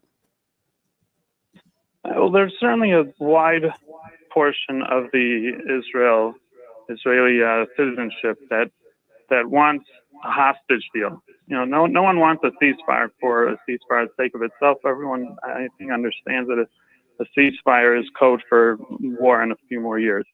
But there is a large portion that, at all costs wants to see the hostages come back. And I can understand that position. But on the other hand, there's also an equally large portion of the citizens, Israeli citizens, that want the military pressure to continue. And as much as the hostages are very, very, very beloved. Everyone cares about them. They're everywhere. The posters are everywhere. But there's a line of thinking that you can't put millions of people at risk, for the 100 that are tragically being held. Now, Chaim Goldberg, rabbi and journalist, joining Jeff and Bill live from Israel. I want to ask about the end game. This comes from a text message, and what they want to know is, how do we know when Israel has won? What you're hearing from the community there, what is the goal? How do we know when Israel has won this conflict? I think that's one of the main criticisms against Netanyahu. I personally feel it myself. There isn't really such a clear endgame. There are certain, very broad goals set for the war, and there are not clearly delineated, lines as to what would qualify them as being met. So some see this as Netanyahu just wanting the war to go on and on, potentially in personal interest. Whether to actually say that, I don't know if they could say that much, but there is certainly a sense of that it's not clear when this war ends, and I think that for many people makes the determination and resilience a bit of a challenge to keep up. I'll tell you what I think the end game is. Israel has a right to exist, and if you violently threaten that right, you no longer exist. That's the end game from my perspective. And Israel's a wonderful country. I visited it about a year and a half ago, was there for the opening of the Museum of Tolerance with a Coloradan delegation from Colorado. It's a wonderful country. It's a great country in the Middle East. And when you consider all of the complications of having to manage such holy lands for all three major religions, and the fact that everybody gets to have pretty much their own little places to go worship God, they do a good job, and it's a nice country. It's got a lot of freedoms too. So my end game, Israel has a right to exist, and if you threaten it violently, well, then they have the right to fight back. That's for sure. The question is just, where does that lead us all to? And we certainly, and what's super critical is for America and the world to play a greater role in putting pressure on Iran and on all the Arab countries that can put pressure on Hamas to make a hostage deal, to actually ensure that Iran does not get a nuclear bomb. If Iran gets a nuclear bomb, the whole calculus changes drastically. So we definitely need to see stronger leadership from America. And I think that would make the end game a lot more clear. Yeah, and we have a big election a week from today that's going to determine the future. Final question, Chaim Goldberg. Tell us about how the people of Israel feel about the presidential election. Is there one particular candidate they'd like to see versus the other? Definitely. Absolutely the overwhelming preference is for President Trump. What he did in his 4 years was absolutely unprecedented. So it's a bit of a wild card with him. You never really know what to predict next. But certainly when you have 4 years of action as testimony to what he did, the recognizing Jerusalem, recognizing the Golan Heights, moving the embassy, the Abraham Accords, peace with 4 Arab countries, those results speak for themselves. Chaim Goldberg, rabbi and journalist. You know that last name. Rabbi Hillel Goldberg's a great friend of the show and is the editor of Intermountain Jewish News. He comes from the same family. Chaim, thanks so much for taking time to join us live from Israel and give us an update on how things are going there. Please keep us updated. We pray for the peace of Jerusalem as the Bible teaches us, and we're grateful for all that you're doing to defend democracy in the Middle East. And we'll look forward to hearing from you. You're getting a round of applause from the people in the IHOP here. So thank you for taking time to join us. I'm Goldberg. Greatly appreciate it, and I'm sure the next time we speak, we'll have even better news to report. I would like that as well. Again, Chaim Goldberg, rabbi and journalist, live from Israel. Give us a call or text if you'd like to be a part of the conversation. Phone number 303-696-1971. Or you can text us on the Dan Caplis Law text line at 720-819-5115. He was very clear. The people of Israel would like to see Donald Trump as president. So here's my question. Yeah. Why aren't the Jews of America in the same category? Well, the question would be, and I think this is often a question, is are the Jews in America supposed to put Israel first or America first? And that's a question. I think that's the question that Donald Trump has been asking. And I would submit that if we had any other demographic and we would say they are English or German or Spanish or even anyone that of Arab descent, saying, no, what's going on in the respect for my home country is more important than this country that I have now adopted. We would question each and every one of those demographics. We would ask, wait a minute, how come it's not about America? Why are we more concerned about the other country? But you think it's not just Israel, it's the rise of anti-Semitism in America. It's everything that Jews are facing in this country as well. And looking at a radical progressive left that has embraced Marxism, embraced anti-Semitism in some capacities. Not all Democrats are that way. And unfortunately, though, if we're talking about radicals, I can start pulling out names like Nick Fuentes, who's on the right, and he's radical far right. And so he's on the other end, and he's also on the anti-Semitism. And I think that's what you have is the boundaries on either end have both bent towards anti-Semitism. And so that hurts both parties coming forward and trying to point fingers at the other, because in what they really should be doing is cleaning their own house. That's why I disagree so many times with especially the Democrat claims about Donald Trump being Hitler. I think it's misappropriated. I think it's wrong. But I'm also looking at them going, clean your own house first, because you have some people inside of your tent that would be more than happy to implement those. Timmy Hernandez is not on the ballot. Yep, and that is a good self-cleaning, and again, much better than I thought the Colorado Democrats were going to do. The fact that they were going to get rid of him and Epps, I did not expect that from them. But that was something that all sat there because many of the top leadership is Jewish, right? Yeah, Jared Polis, Phil Weiser. I think Griswold. I think Jenna Griswold. I think so too. Michael Bennett is the descendants of Holocaust survivors. And then you had Tim Hernandez and Elizabeth. That's literally with Palestinian flags in the state capitol. And you're like, come on, guys. And especially in what was that event downtown, which was not connected at all to Palestine, but Hernandez had to get up on stage and have Palestine on his little placard. And you're like, wait a minute here. You're going way out of bounds. Slow your roll, is. Buddy. Yeah. Well, coming up next, we're going to grab John Fabricatori and bring him on live here from the IHOP at 225. He's running for the. He knows I that now. totally interrupted his breakfast. Who knows what he's eating over there? But he's running. This is his district. Jason, I'm looking for Jason Crow. Anyone see Jason Crow anywhere? No. Oh, he's at the cocktail party in Washington, D.C. But John Fab with the people. This is going to be with nice. the people, getting a round of applause. He's going to join us next. You're listening to the Jeff and Bill Show, Denver's live broadcast. Oh, sorry. I stepped on my friend. Live broadcast from IHOP here at Mississippi and 225. We are Denver's talk leader, News Talk 710, KNUS. At this hour, I'm Christina Owayo in Dallas, and here are your top stories.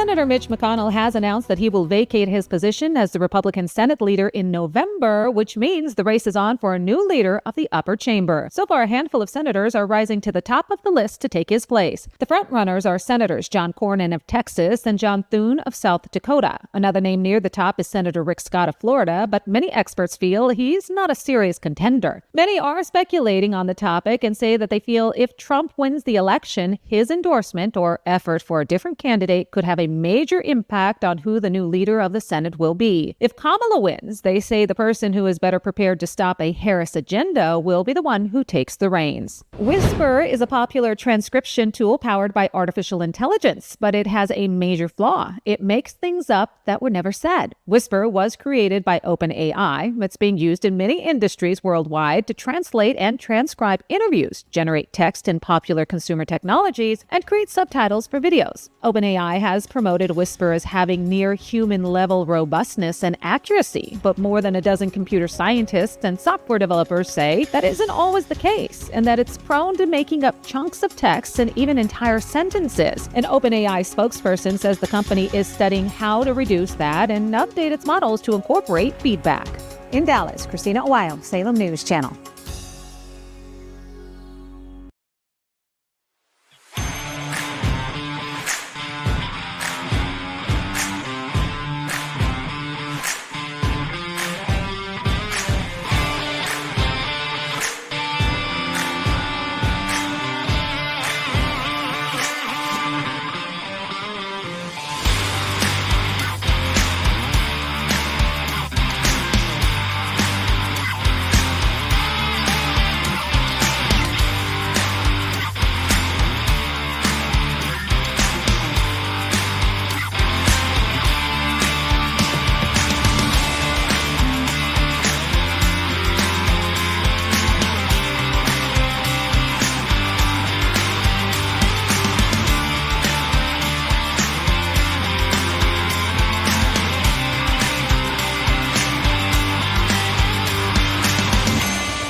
RockyMountainBargains.com, where you'll always pay half price. Why pay retail when you can get what you want at 50% off?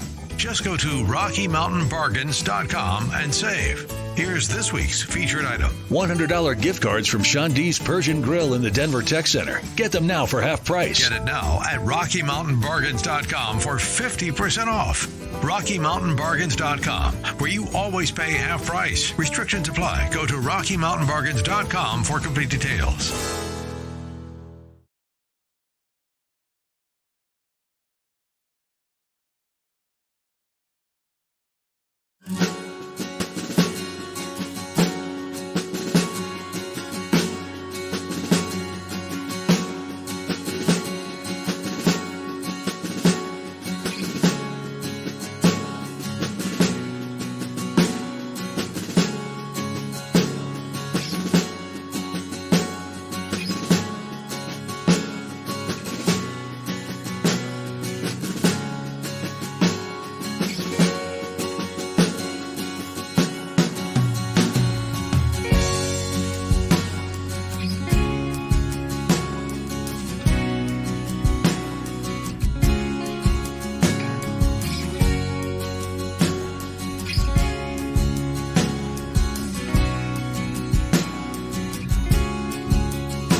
Welcome back to the Jeff and Bill Show with a special live broadcast from the IHOP off of Mississippi and 225. The restaurant filling up. We got Women for Trump hats. We got MAGA hats. We've got, camo hats. We've got John Fabricatori hats. Yes. He's gonna be on here in just a second.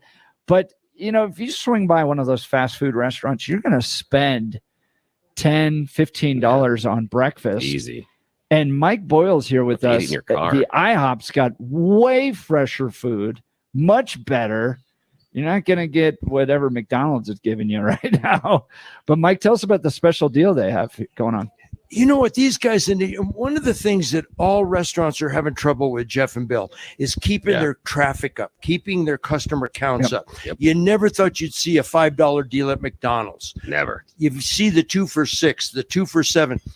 IHOP has the house faves for $6, Monday through Friday from 7 to 10. So come on down, folks. We've got the house scramble, ham and cheese omelet. These are $6 plates. I've seen them coming out of the kitchen. They're absolutely beautiful plates. Save you some money. We'll get you in, get you out. We've got the breakfast faves combo, the French toast breakfast. These are just beautiful plates, and for only $6. So I wanted to make sure that we let the listeners out there know. Make America healthy again. Look, $6. $6. You got breakfast taken care of. You can find that in the cushions of your couch. Yeah, exactly. Look, the libs want to make you healthy by eating crackers. Republicans and conservatives want you to eat quality food. So you got to stop doing the fast food stuff.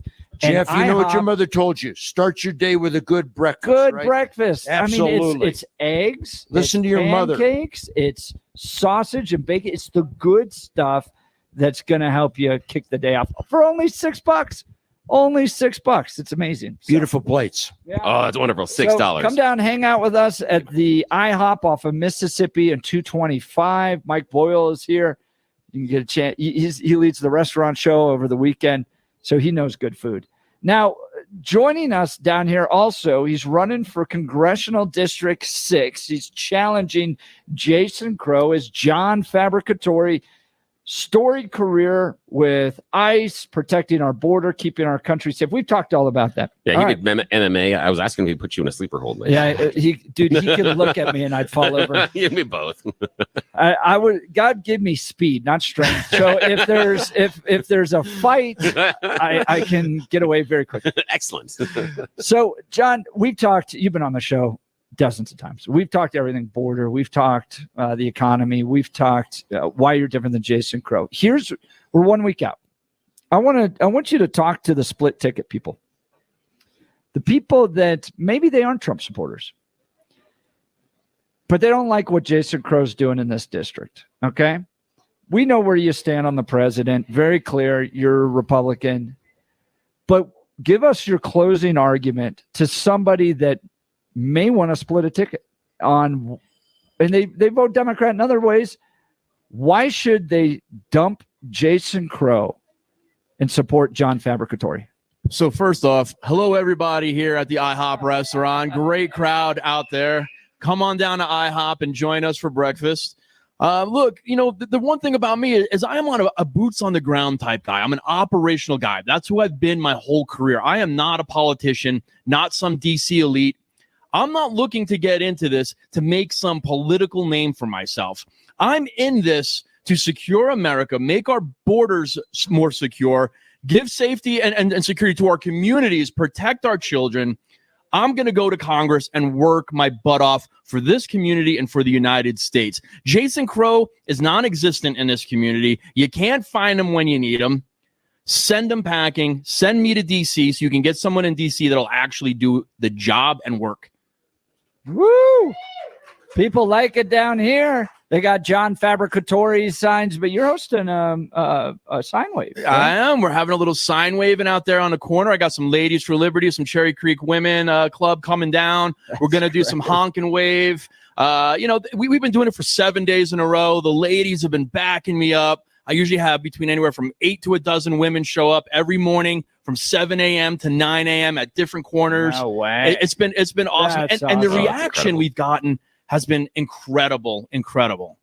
Yeah, John, you and I were talking a little bit before we got on the air. The thing that I've been noticing, because I am in your district, I haven't seen any Crow signs around. I've been seeing a number of your signs. We talked off air about how someone with sticky fingers seems to make some of the Fabricatory signs disappear. But the one thing that has shocked me is I haven't seen any Crow signs. And it's leading me to believe that he thinks this is a layup. Yeah. He thinks he can just take you without doing even the most basic type of work.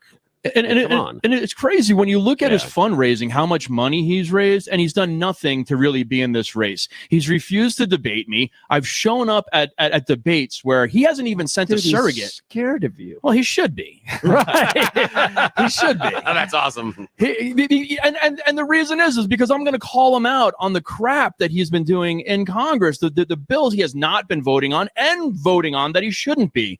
So, he has not wanted to show up to debate me. I've showed up at Democrat forums, the only one there. He doesn't even send a surrogate.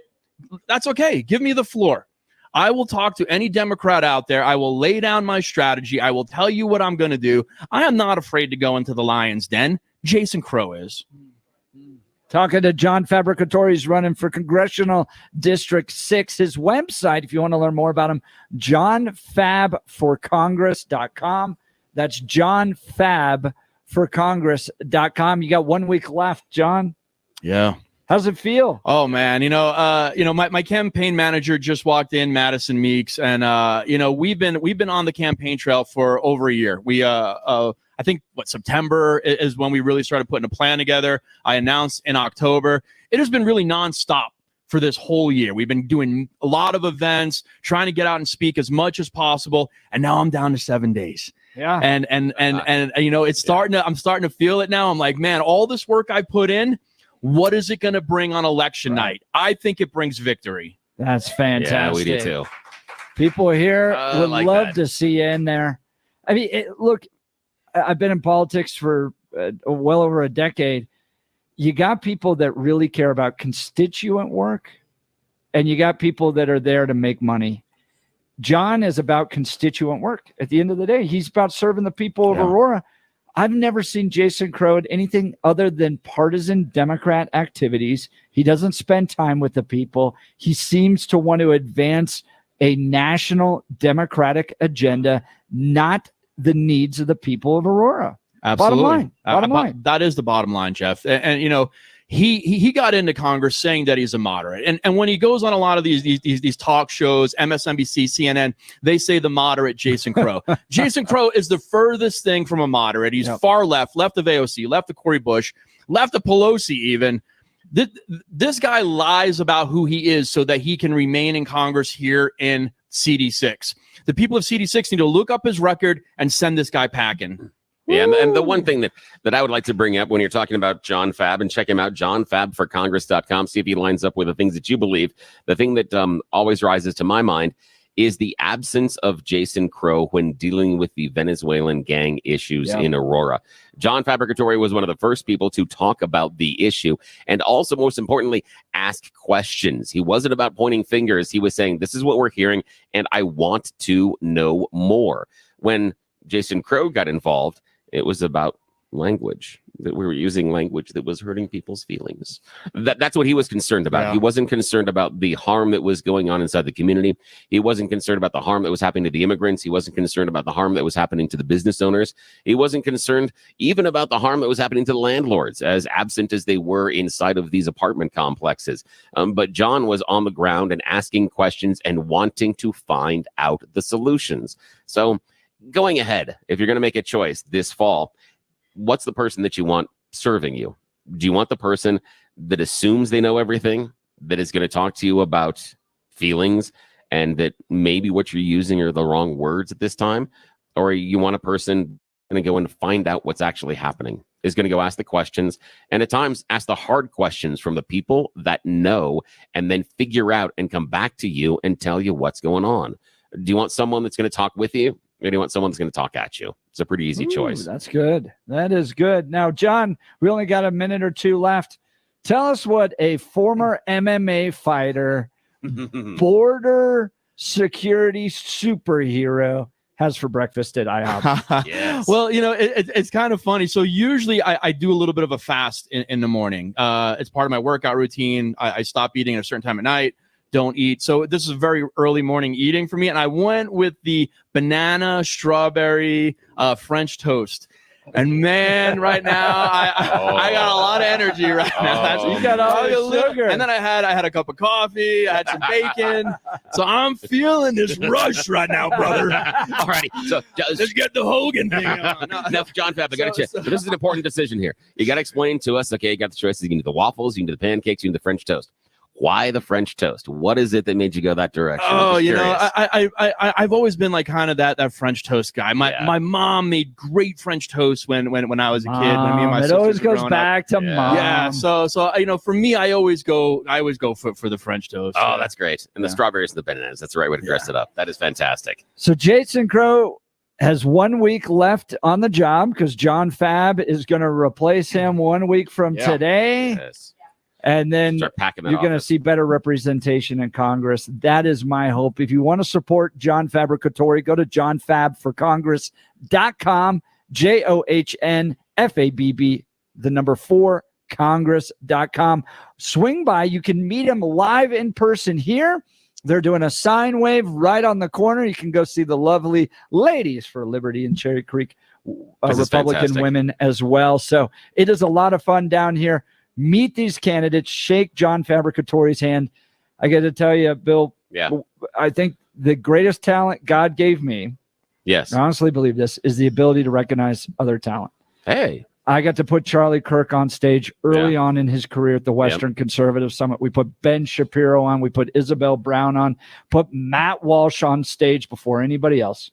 John Fabricatore is a leader that this nation needs. Thank you. And this step into Congress is just step one for him. Come down and meet a guy that's going to change this country for the good. I do. John Fabricatore. Yeah, meet a great guy. And also, John, this explains why Jeff wasn't too excited about doing the show with me. Recognizing talent. You're awesome too, Bill. You're awesome. Well, speaking of talent, let me tell you about my good friend Dan Kaplis and Dan Kaplis Law. I've known Dan for well over a decade. This guy's pro-life, pro-family, pro-America. He is the real deal. And if you're going to hire someone to represent you in an injury case, you need somebody that represents your values, right? You don't want to just go cold into somebody that you saw because you saw a billboard on a bus go by. Hire somebody that shares your God-given values. He's the son of a police officer. He's a former seminarian who's dedicated the last 40 years of his life to helping people who are hurt in serious motor vehicle crashes. But more than that, Dan is a real winner. Dan is believed to be the only lawyer in Colorado history to win 5 straight multi-million-dollar verdicts in Colorado crash cases. Listen to this. Dan Caplis is believed to have won the largest truck crash verdict in Colorado history. Dan Caplis Law is so trusted that they're the official law firm partner of the Denver Nuggets and the Colorado Avalanche. Dan Caplis Law is a serious firm for serious cases. You're probably thinking to yourself, I can't afford this guy. Not true. Dan accepts righteous injury cases on a percentage fee basis so that he can represent good people from all walks of life without regard to ability to pay. So even if you're not in a car accident right now, stop. Put his phone number in your phone so that if you're hurt, you can quickly call Dan Caplis Law. Get the help you need. Here's their phone number, 303-770-5551. That's 303-770-5551, or hit dancaplisLaw.com. That's Dan, CAPLIS law.com. We'll continue with a very special broadcast at the IHOP off of Mississippi and 225. The Jeff and Bill Show. This is Denver's Talk Leader, News Talk 710 KNUS.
and Bill Show, a special live broadcast taking place at the IHOP. The restaurant is filling up. Our entire section is filled. There's some seats available over there.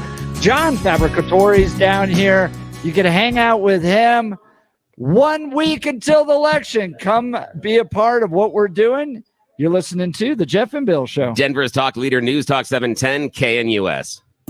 RockyMountainBargains.com, where you'll always pay half price. Why pay retail when you can get what you want at 50% off? Just go to RockyMountainBargains.com and save. Here's this week's featured item. $100 gift cards from Sean D's Persian Grill in the Denver Tech Center. Get them now for half price. Get it now at RockyMountainBargains.com for 50% off. RockyMountainBargains.com, where you always pay half price. Restrictions apply. Go to RockyMountainBargains.com for complete details. It's a good one. Real Clear Politics, updated polling for the presidential averages, 12 battleground states. Try to Sounds good. Yep. Oh, I like that. Yeah.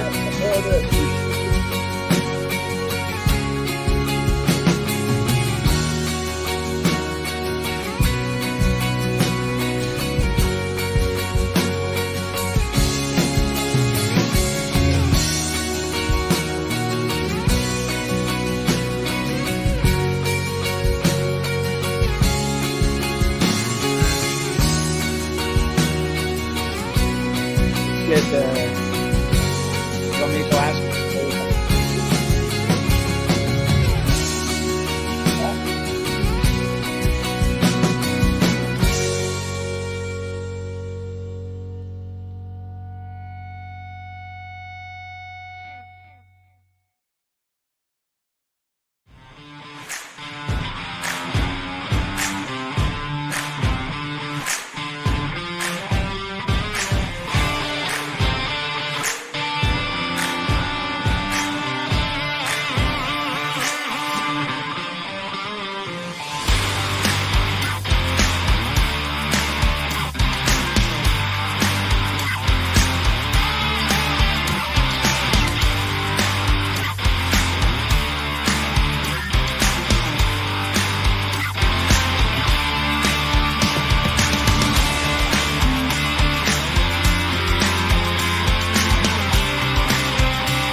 Not here in front of the IHOP. It's just yet 25 on It is the very first intersection that you're going to get to here on the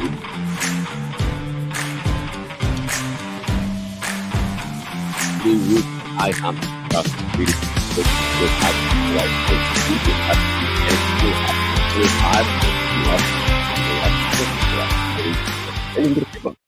Much better than seeing us. The book's titled De-Iced: America in the Era of Open Borders and Unchecked Immigration. Hey, nice. So that's a good one. Too on the back. Also, if you can't join us, you want to watch us live, you can on YouTube, Rumble, X, where you can see what it's like. Yeah. Doing a live broadcast here. So with the live broadcast, there's no commitments, anything like that. No. You basically just get to watch Bill and I put on the show. Yes. You get to enjoy some breakfast. You can swing by, grab a cup of coffee, wave at us as you go by. Throw There he things. is. We got some coffee drinkers over there.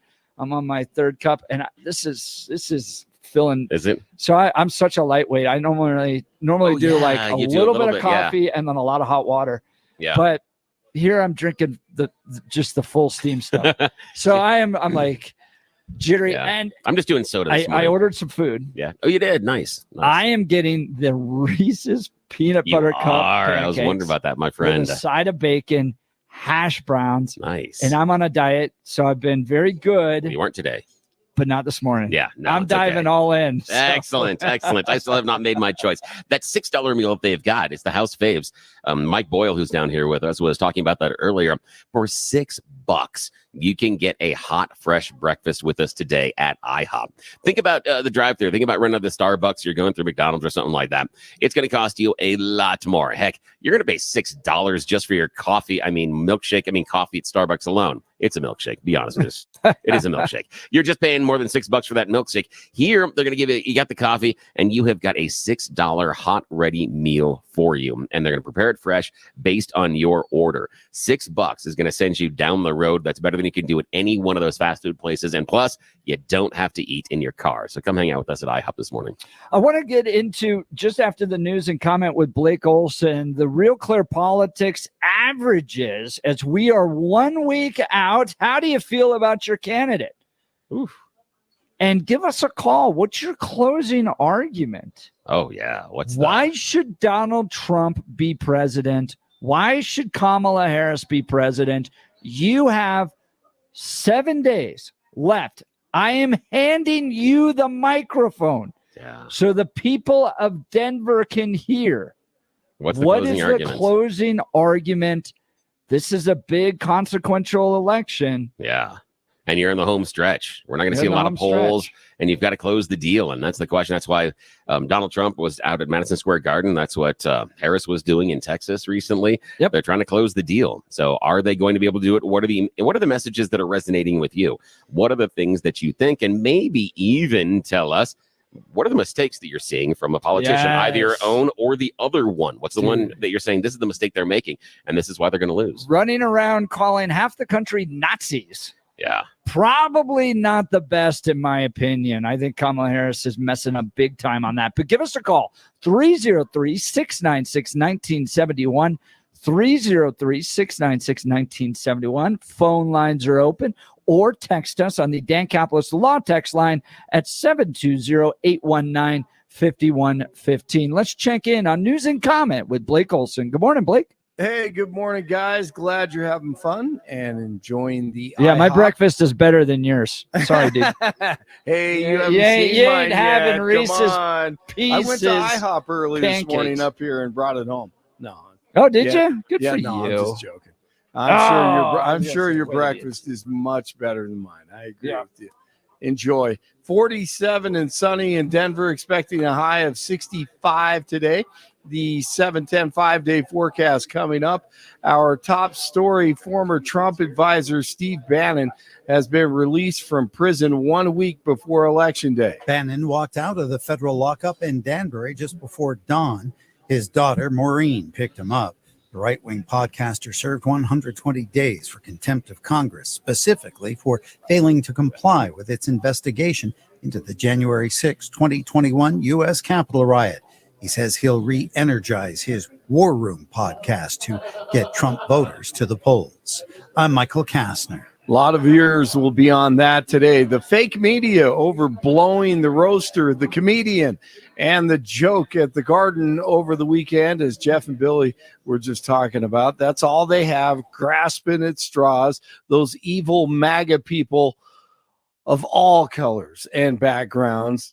And Jon Stewart, I'm no fan of Jon Stewart, defending the comedian. I mean, bringing him to a rally and have him not do roast jokes, that'd be like bringing Beyonce to a rally and not have...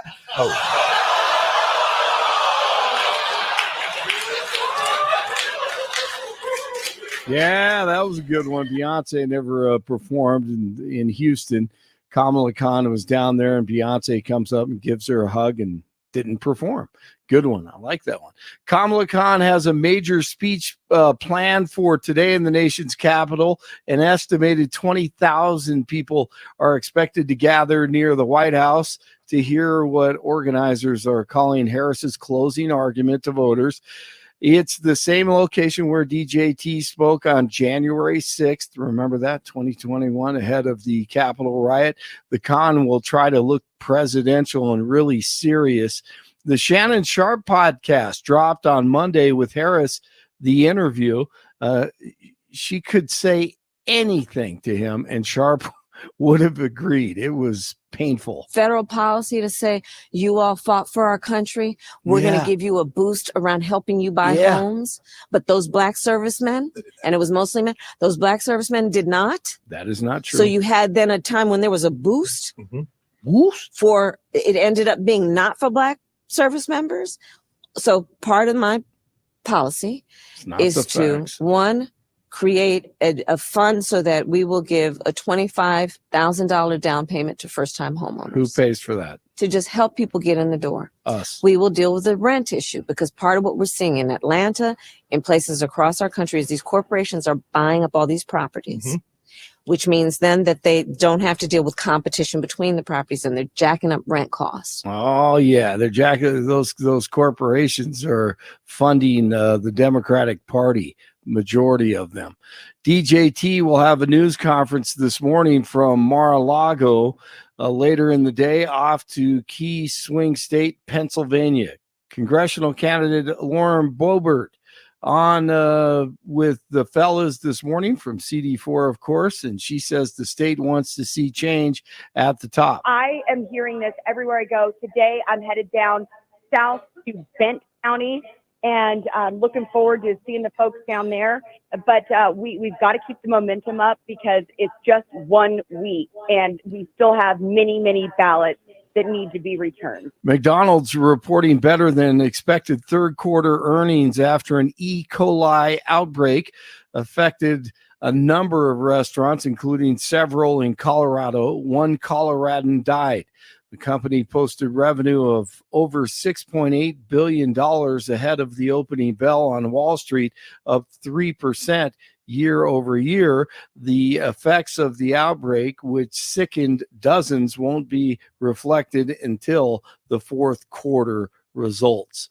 The official death toll after Hurricane Helene is now up to 99. In addition, Duke Energy reported Monday that hundreds of customers are still without power. Let's see. Zachary Levy, or Levy, an actor. Interesting. I'm not voting for Donald Trump. I'm voting for Donald Trump and Bobby Kennedy and Tulsi Gabbard and Vivek Ramaswamy and Elon Musk and JD Vance and everyone else that they're going to bring in this team, this Avengers, this Voltron, whatever you want to call it. And they're going to get in there and actually do what Donald Trump said he was going to do the first time, which is drain the swamp. And he has admitted that he couldn't do it, and he didn't do it because he didn't know what he was doing. He didn't even think he was going to win the first time. And he had no time for his transition team. And then it was loaded with a bunch of sycophants and horrible people that were the swamp monsters that Bobby Kennedy has very accurately pointed out. And so now they're privately funding. I love this. That Trump is privately funding his own transition team, not waiting for the government. So they are ready to go, and they are not compromised. That is the government that I want. Agree. World Series last night. 2-2 to Torres. Bouncing ball towards the middle. Edman with a spin and a throw. And the Dodgers dominate Game 3. They're a win away from a world championship. A 3-0 series lead over the Yankees. And a 4-2 final. 44 in Parker, 45 in Lakewood, 47 in Denver. Jeff and Billy continue. It's Tuesday. Blake Olson, News Talk, 710 KNUS. High temperatures in Denver will be reached early in the day, upper 60s to near 70, but will fall sharply by late morning and early afternoon, and especially tonight, along with a few developing showers. Lows tonight will be down to near 30 degrees. A few rain and snow showers, colder Wednesday, low to mid-40s. We have a freeze watch in effect Wednesday evening and Wednesday night, as lows Wednesday night mid to upper 20s. Weather sponsored by Colorado's Best Roofing, reminding you to protect your home from the harsh Colorado weather and schedule your free, no-obligation roof inspection today at roofingcolorado.com. That's roofingcolorado.com. Meteorologist Don Day in the 710 KNUS Weather Center.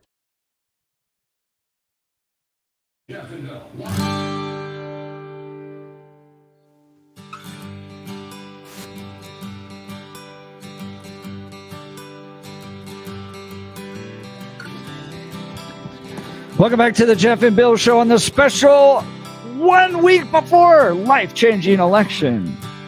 This is crazy. What is America going to look like in a week from today, dude?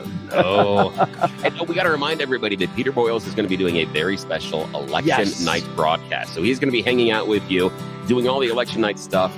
We are going to come in and do the post-mortem the next morning because Jeff and I need our sleep. We won't know. We're not Yeah. going to know who's the president unless it's a sweep, unless it's a big DJT sweep. Yeah. We're not going to know Wednesday morning. You don't think there's a possibility of a Harris sweep? I'm just saying because it said DJT, so I'm just curious. So, Billy, I'm so torn on this. Yeah. The political strategist side of me goes, well, it's always a possibility. The conservative Christian side of me doesn't even want to think of it. Oh, that's a hard one. I don't even want to consider Harris. Dude, if we have a Harris sweep, like the hardest election ever for me was the last one we had here in Colorado, the midterms. Oh, yeah. Where it was The 2022. like, we have record crime, record homelessness, record drug overdoses. And the voters of Colorado are like, you know who we really want to have lead the state with more power? Democrats. Yep. And I just sat there in the morning after the election going, what has happened to the state? If Kamala Harris has a sweep, I'm going to sit there and go, I don't know if it's going to take so long for this country to recover. See, and the thing is that there was something that you mentioned just there about the 2022, and just off air, we'd been talking. I spent some time listening to some focus groups yesterday, and it surprised me because they reflected much of what we saw in 2022. And what I mean by that is I'm hearing a lot of the conventional wisdom, and when people are talking about what the polls are telling us, the interpretation could be wrong. I think the polls are wrong in and of themselves because they're not capturing infrequent voters. And so I think we get a good snapshot with them. But I think that when you hear people discussing certain things that voters are prioritizing, I think they're drawing incorrect assumptions about what those voters are going to do. Well, let's go through these polls here. Okay. Here's the real clear politics election 2024 averages. Okay. National average. If you kind of combine all of it, Trump's up 0.1%. That is crazy. 1%. And plus, and margins are only 3%. So that is crazy. Right. That is as So high you're as right they could in be. there. Now, the betting average, which I'm fascinated by because this, I think, may be a little bit more accurate, has Trump winning 62-36. So when you ask people to put money down on it, DJT is cleaning up. Yeah. Here's the thing, though, is it depends on how those betting averages work per se, because good. It looks like Peter Boyles is going to swing by here in a few minutes. Yay. And it worries me because it's one of the things I disagree with on sports shows is they always talk about the betting average and the line. And they misinterpret it because when the line is set in Vegas, they're not picking who they think is going to win. They're trying to balance the money. They want to make sure that for every $1,000 they get on the Broncos, they get $1,000 on the Cowboys. That's how the line is set, because if they can get completely, totally even money, they are guaranteed to make tons of cash. So they're not trying to pick a winner or a loser. They're just trying to balance the bets. And I'm wondering if some of the odds we are seeing in these politics, and again, you can't do it in the US, but in these betting odds, if it's the same thing. if they're trying to balance, because remember, these places have to pay out. And so they're not, that's the problem that I have. And I always hear these sports shows going, well, looks like Vegas thinks the Jets are going to win. No, Vegas thinks that Jet fans need 3 points in order to place money down. That's what they're telling you. They're not telling you anything about what Vegas, who think Vegas is going to think is going to win or not. Vegas needs Vegas to win. Vegas doesn't care. And I'm who not a wins the gambler, NFL. so I Yeah. can't get into that. Yeah. All right. Electoral college victories. Yeah. They have Trump at 319, Harris at 215, 104 electoral college votes in the toss-up section. If there was no toss-ups, yeah, Trump 312, Harris 226. So that's looking pretty good. Now let's go into the battlegrounds because this is where it really matters. Okay. Yeah. And again, polling, who knows? But it's a point of jumping off. Georgia, Trump 2.3% up. North Carolina, Trump up 0.8%. Pennsylvania, and I've been saying this from the beginning, I think it all comes down to Pennsylvania. Trump 0.4% up. Michigan, Trump up 0.2. Wisconsin, Trump up 0.3. Arizona, Trump up 1.5. Oh, I just lost. I just clicked on the wrong thing. Georgia, Arizona. Yep, Trump up 1.5. Let's continue. Minnesota, Harris 4.3. That's because of her running mate. Ohio, Trump up 7. Nevada, Trump up 0.7. Texas up Trump 7. New Mexico, Harris 7.7. That'll probably be New Mexico and Colorado are generally pretty close when it comes to their voting. So you probably how much did Trump lose by in Colorado in 20? I don't know, but a lot. Yeah. Virginia, Harris winning by 5.8. Let me look up Colorado, see if we can. And Pennsylvania is the interesting one. And it's that one, who knows how that one's going to go. And I've been seeing some stuff. Biden won Colorado by 13 points. Yeah. And oh man. And the thing with Pennsylvania, and I hear a lot of conservatives being excited about the idea of turning Pennsylvania's. I'm trying to figure out how, because last time it went for Biden, I believe. And what is that shift back? What is it? And that's some of the things that I've been struggling with. And I know that we've got, I think, Joe from Arvada and maybe another caller sitting as well, and we'll get to in a second. The idea of that closing message. And I've asked this for about 3.5 years now. I haven't brought it on the show a ton, but I'm trying to figure out, Trump lost the last election. What makes him a better candidate now? Yep. What has happened that has made him a better candidate now, because he was rejected by the population during the last vote? And I think that's a question that I'm not certain the Trump campaign has answered yet. I think they've said, well, Harris is bad, but I don't think they've answered the question of why is Trump a better candidate now than when he was last rejected? I think it's pretty easy because the first 3 years outside of COVID were much better for most Americans than Biden's 3 years. Yeah, but wouldn't you also then, what if you're going to take COVID out of Trump, shouldn't you take COVID out of Biden as well? Yeah. Yeah. Okay. Yeah, Well, then no, that's then fair. it's probably a push. I mean, I guess you could look at some of the funding bills related to COVID as being inflationary and causing those problems. But again, then you have, I mean, the Green New Deal bill, which was really which was manufactured, the infrastructure bill, all those problems that have made inflation terrible in this country. See, I don't think we can hang the Inflation Reduction Act as far as causing inflation in the country based on how the track of inflation went. And this is in the conversations I have with my conservative friends. This is what I find interesting is every time I talk about Donald Trump's track record, it's always, well, but COVID. But they lead with always lumping COVID in with Biden.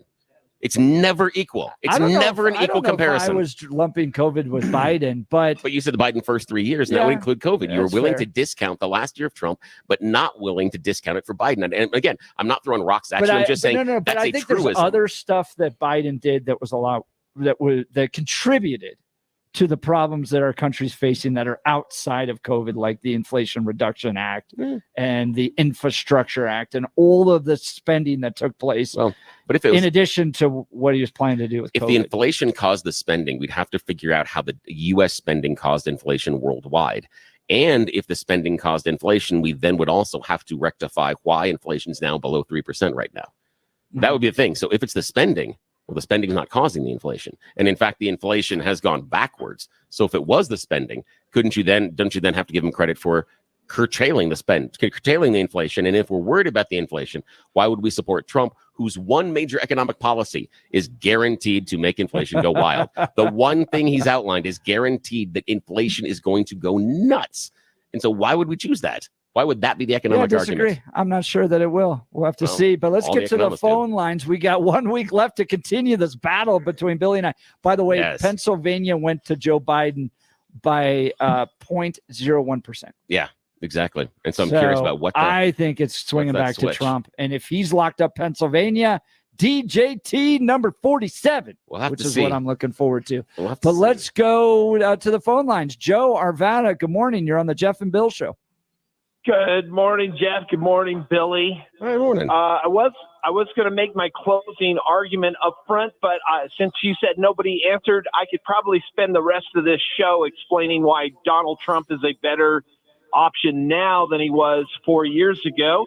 Well, do this for me, Joe. Just to interrupt. I know that, Joe, I know I interrupt all the time. Joe, I know I interrupt all the time, and I really apologize. Yes, you give me do. the top two. Oh, I do. Totally. And I own it, my friend. I own it. Okay. I appreciate you letting me First of interrupt. all, Give me your top two. Donald Yeah, what are the Trump top two things? acknowledged why he is a better candidate just the other day. He said that his biggest mistake in the last term that he was elected was personnel decisions like General Kelly. He hired morons because the people around him told him to hire morons. He didn't listen to his business advisor friends that told him, don't hire John Kelly. He's a turncoat. And he turned out to be a turncoat. Jeff Sessions, a moron who was put as attorney general because everybody told him what a great senator he was going to be, such a great attorney general. He didn't listen to the people that he had listened to all his life. Instead, he listened to the politicos give him advice, and that was his biggest mistake. Now, wait, there's more. What's number two? He will be rebolstered, draining the swamp because of the persecution of the slanted, evil Democrats that have tried to and jailed people like Steve Bannon. Freedom reigns for Steve Bannon. We watched while the Justice Department turned its evil specter on all of us conservatives while they ignored the Hunter Biden, the cocaine in the White House. Was it Kamala's? I don't know. Well, but, I mean, just fair point though. Hunter was convicted, right? Of what? Well, of the fraud charges, gun fraud charges. No, but he was convicted. Oh, I mean, I understand. Well, no. Joe. I'm just being fair. No. I'm just being. I'm just being fair. You were saying that Biden's Department of Justice only goes after his opponents, and I was wondering when his son turned into his opponent. Just like they went after Ray Epps and gave him probation. Really? Yeah, but Ray Epps didn't do anything wrong, but that's okay, Joe. So what's the closing argument? He did. Anyway, no, I didn't. Okay, now my closing argument is called a bag of rocks. Here it is. It's simple. They told you that Donald Trump was as dumb as a bag of rocks.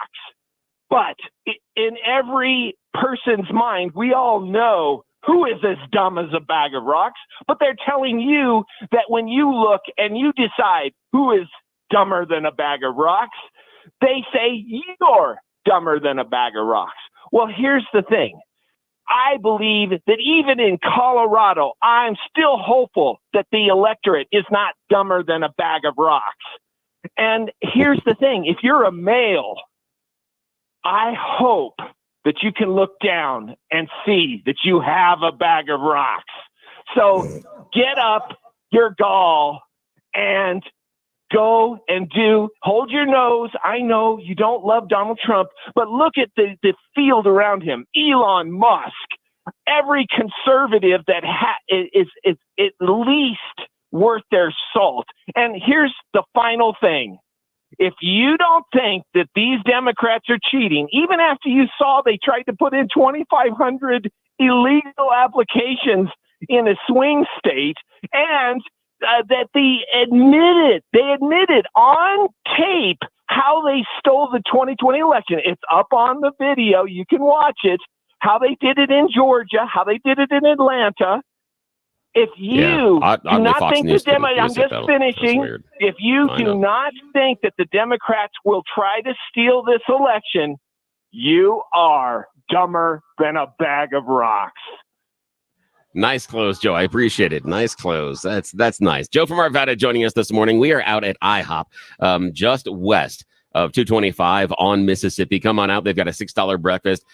Jeff is chowing down right now. He's stuffing his face with the Reese's Pieces pancakes. Dude, you got like half of them gone already. The hell? I look over there and I'm like, dude. This is the best breakfast I have all month. Oh, that's fantastic. Because that is we great. eat bars because we work at 4:30 in the morning. Exactly. Work at 4:30. It's always leftovers. And that's a problem in my house that I'm always eating leftovers because it's like near the cats and the cats are picky. That's it. All right. So no choice. Joe got some applause here. Yeah, he did. And again, Bag of Rocks closing argument. It's a strong argument. And the fun part about I have with that one, that if Kamala really is as dumb as a bag of rocks, what does it say that Trump is tied with her? I don't think that when he's going around talking about her intellectual capacity, that it's the argument that he thinks it is, because it's like you're running neck and neck with someone that you're calling as dumb as a bag of rocks. I'm not sure that's the strongest argument. And it's just like when Joe was talking about Trump's biggest mistake. I read that one when he talked about his personal decision making and the people he put in staff. But he told us in the original 2015 campaign that he was going to hire only the best people. And then he didn't hire the best people. And now he's going, oh, that was my biggest mistake. But that was supposed to be one of his biggest strengths. So again, I'm not certain that is the clever retort or the clever endorsement that many people think it is. In fact, I would say that there's, for some people that have questions about him, it reinforces the negativity. Tell me though, how Kamala Harris makes the argument that she's going to somehow turn the page, because people are dissatisfied. I mean, I'm looking right now at Real Clear Politics' polls about direction of the country, all this stuff. That's not just, we don't like Donald Trump in the division. Here's the thing. That is like the policies are actually making my life worse. So how does Kamala Harris at all make an argument that she's going to improve things? Here's the thing is I'm fascinated by that. And we've had a conversation about this before. I'm fascinated by the direction of the country argument, because the assumption is always, well, it has to be the opposite of whoever's in charge. I would make the argument that a woman who was in a state that has had her reproductive rights restricted thinks the country is going in the wrong direction. I would argue that someone that is a Bernie bro that thinks we need to be going into all green energy and none of us should be driving internal combustion engines would say the country is going in the wrong direction because we are drilling more for gas and oil. So I don't agree that the country going in the wrong direction metric is always as accurate as saying that the people in charge are doing the wrong thing. I think there's some blend over as far as the Venn diagram. The turn the page argument for Kamala is going to be, and we talked about it earlier, it is going to be the literally anybody else vote. And in a lot of polling, it's the lesser of two evil vote. And that is when she's going to be making that turn the page argument, because we saw that about 20% of the electorate prior to Biden dropping out thought that anybody else would be better. As Joe talked about a bag of rocks, they would have voted for the bag of rocks over choosing Biden or Trump. And that's where she's talking about turning the page. It's the idea of we are leaving behind the Biden, the Trump. And there are a lot of people that they weren't happy with not the policies, but the behavior coming out of the White House during that era. And so when she makes the turn the page argument, she's making the lesser of two evils argument. That's it. And it has been a difficult one for her to make.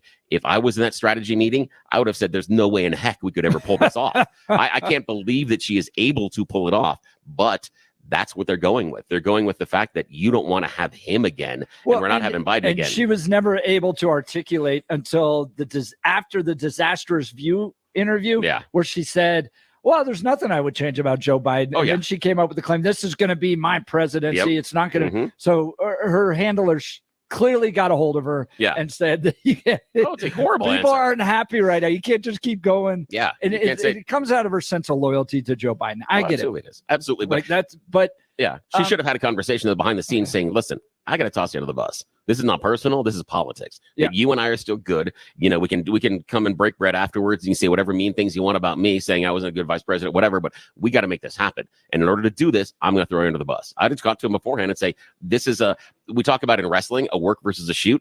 A work is a performance. A shoot is something that's real. I'd come and say, listen, we're going to work this. This is going to be a work that I'm going to have to toss you under the bus on some of these things in order to make this case. Otherwise, the guy that you wanted to beat is going to be in the White House. But Barack Obama was successful against John McCain of saying hope and change. It's a new. And so the challenge that Kamala Harris has had is not only is she the inheritor of Biden's administration, she was there. She was in the room. She helped him make all the decisions, like she said. But she's also not nearly as compelling of a candidate as Obama is to be able to promote the idea that she's going to provide that hope and change. She's kind of an empty vessel. She the intelligence isn't there, the ability to take on the media, the ability to inspire audiences. I would disagree. None of that's there to be able to actually make the argument that she is going to be somebody that can turn the page. I would disagree. I would say that someone that was elected San Francisco District Attorney General of California would have the intellectual capacity. And I think that conservatives and Republicans do them a disservice by always saying she's stupid, because she comes out and she sounds even moderately intelligent. You sound like you don't know what you're talking about. And what I mean by that is, do you remember during the 2020 debates where Biden was infirm? Biden couldn't do anything. He came out on stage, didn't wet himself, and was able to complete sentences. That was a win, because he had been painted as such a moron beforehand. That's the problem with painting Kamala as someone that is unintelligent. I just don't think she's going to close the deal. But I'm just telling you, that's the problem, though. Page type of candidate. But that's the problem, though, is painting her as unintelligent doesn't come across in many of those situations, and some of the voters' experience with her doesn't come across like that. And so it's a danger to paint her as that. And give us a call. We'd love to hear from you. 303-696-1971, or text us on the Dan Capitalist Law text line at 720-819-5115, 720-819-5115. Whole lot of text messages coming in. Oh, God. Shout out to whoever said Herschel Walker is going to be Trump's Secretary of Defense. Did somebody? Yes. Shout out to you. 7586. Nicely done. 7586. That's fantastic. Yeah, the first thing he's going to do is suggest that we blitz all the time. That's Jason wonderful. in Denver. John Kelly was initially the Homeland Security Secretary from 2016 until Trump brought him in as chief of staff to replace Reince Priebus in mid-2017. Hard to blame anyone else for bringing Kelly into the whole house. Yeah. And the other part is that even if he's relying on the advisement of people around him, those are still the people he put around him. Again, the idea of him saying, well, I hired the wrong people, that's an indictment of your own judgment and the judgment that he said he was so good on. So I'm not certain that is the strongest argument. Joe's argument about the swamp, I think, is the better argument. The idea of I didn't understand how, all of Washington worked and I was his outsider, and I didn't understand the nepotism. I didn't understand how both sides were going to come at me this way, and I didn't understand how they were going to work together. And going after that would actually be fairly strong. I think that swamp argument is pretty good. This is a terrible argument. Uh-oh, what? And I appreciate Tony, but he's so wrong on this. The Wall Street Journal just crowned the U.S. economy as the world's best right now. And their economists are crediting the Inflation Reduction Act and the Infrastructure Act for supercharging our economy. You Republicans look crazy complaining about the economy. Yeah, I know. There's a divergent thing there. There is. There's a big divergence from what people are dealing with on the ground. However, I know there. And however, I heard this on BBC last week that the European Union looks at the U.S. as the strongest and most healthy economy on the planet right now. And so reaching the people. But the issue is why? And I go back to it being the idea of the Gilded Age is that we have a separation between workers and earners, and where things are going between the top and the bottom, that are the fundamentals of the economy are very, very strong. But what we aren't seeing is it bleed down into things like increased wages. But wages are going up right now. In fact, wages are outpacing inflation for the first time in the last couple of years. And again, that's under Biden. Struggling way more than Tony makes it out to be. All right, we want to hear from you. You're listening to the Jeff and Bill Show. We are Denver's talk leader, News Talk 710 KNUS. At this hour, I'm Christina Weil in Dallas, and here are your top stories. The district attorney in Philadelphia has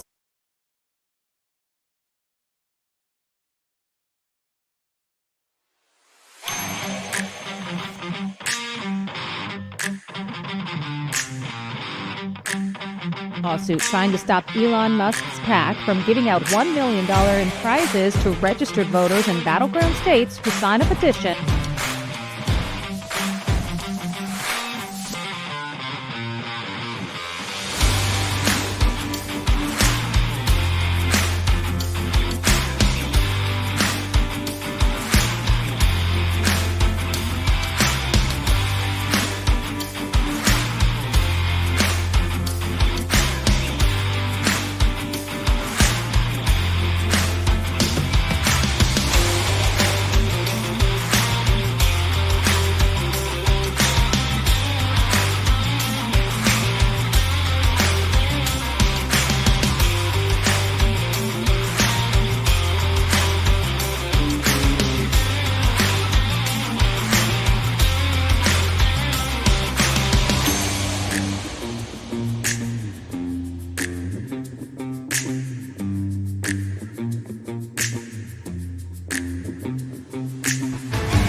At this hour, I'm Christina Weil in Dallas, and here are your top stories.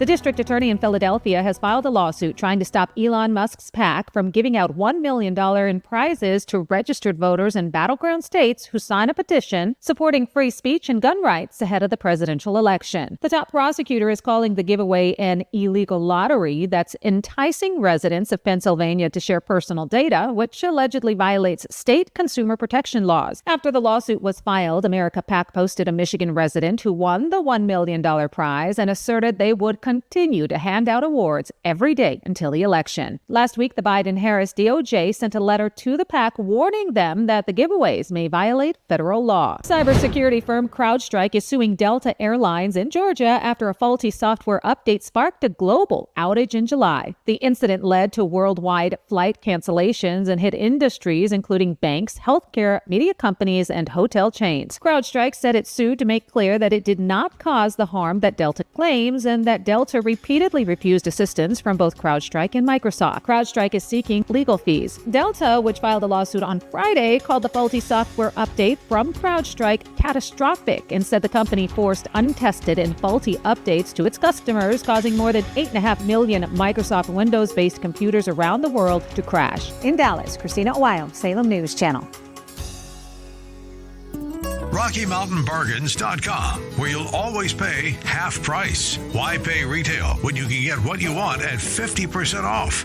Just go to RockyMountainBargains.com and save. Here's this week's featured item. $100 gift cards from Sean D's Persian Grill in the Denver Tech Center. Get them now for half price. Get it now at RockyMountainBargains.com for 50% off.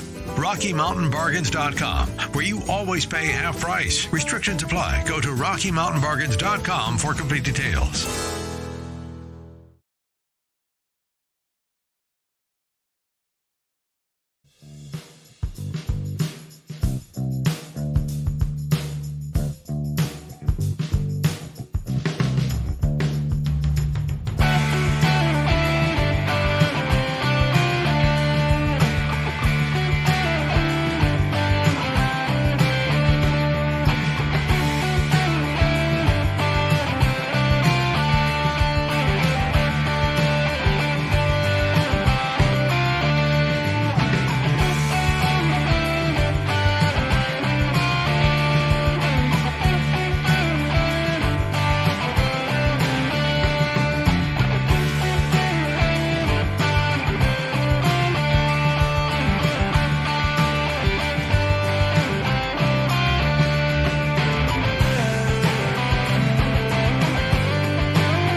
Welcome back to the Jeff and Bill Show, man. Some ketchup to my hash browns here. I feel like you're bragging. I don't have my food. I don't know why you didn't order food, dude. I didn't. I was. You're eating later. I go. I have this problem. I literally have this problem, and my wife does it too. She'll have to ask me, "Did you eat?" Because I keep going and going and going. Yeah. It's like a hamster that's on a wheel. I will not stop. And it's always. I was talking to one of my kids yesterday, and we're talking about doing something later. And I'm like, oh, in the meantime, I think of 4 other things I can be doing as well. Not instead of them, but stuff that I have to get done. Just. But I get to meet a lot of people. We got some good text messages coming in. This is one from 7585. Remember, we're asking you to give us your closing argument. Trump, Harris, who are you voting for and why? We're handing you the microphone.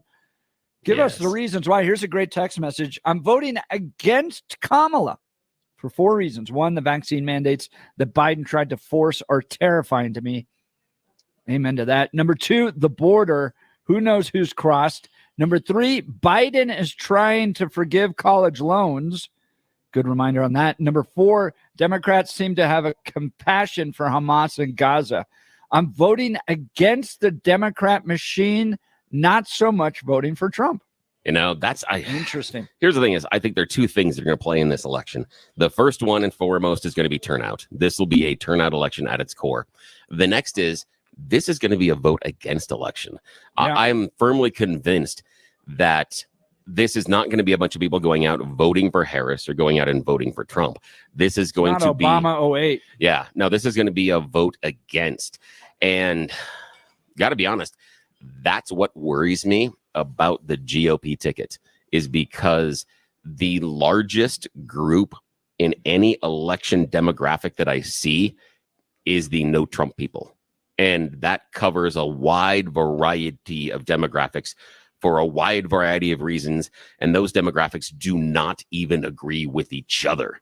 But if I had to put the largest grouping together that is possible under the electorate, the largest possible grouping is the no Trump grouping. And that should be worrisome. I disagree. Very, very worrisome. As you can imagine, audience, I disagree with Bill. Yes, I imagine the largest demographic audience is everything sucks. And I'm tired of the Democrat machine. So that is who I think is the largest demographic. And a personality issue over a candidate isn't going to drive as much as I can't get the job I want. I can't pay for the groceries I want. The gas is too dang expensive. The rent is too expensive. I don't know why we're fighting foreign wars. Those are the largest demographics. Yeah, but what is this? And this is the problem. And understand that. But the problem is, what's the solution that Trump has presented? And he hasn't yet. He hasn't done anything that's going to lower housing. And the only economic policy he has is guaranteed to raise prices. And Bill, he keeps we going lived through under his leadership for but he keeps 3 going, years. It was pretty good. But he prior to keeps COVID. going through grievances. And that's the problem, is he's not offering anything about fix. He's just talking about things that are bad. And that's the problem. And this is the reason I bring it up is I talked about listening to focus groups. I was listening to a focus group yesterday that is out of Pennsylvania. This is a group of voters that voted for Trump in 2016 and then did not vote for Trump in 2020. He had driven them away during that time. And when they talked about what the issues were, they talked about the economy. They talked about housing prices. They talked about all the stuff you're worried about.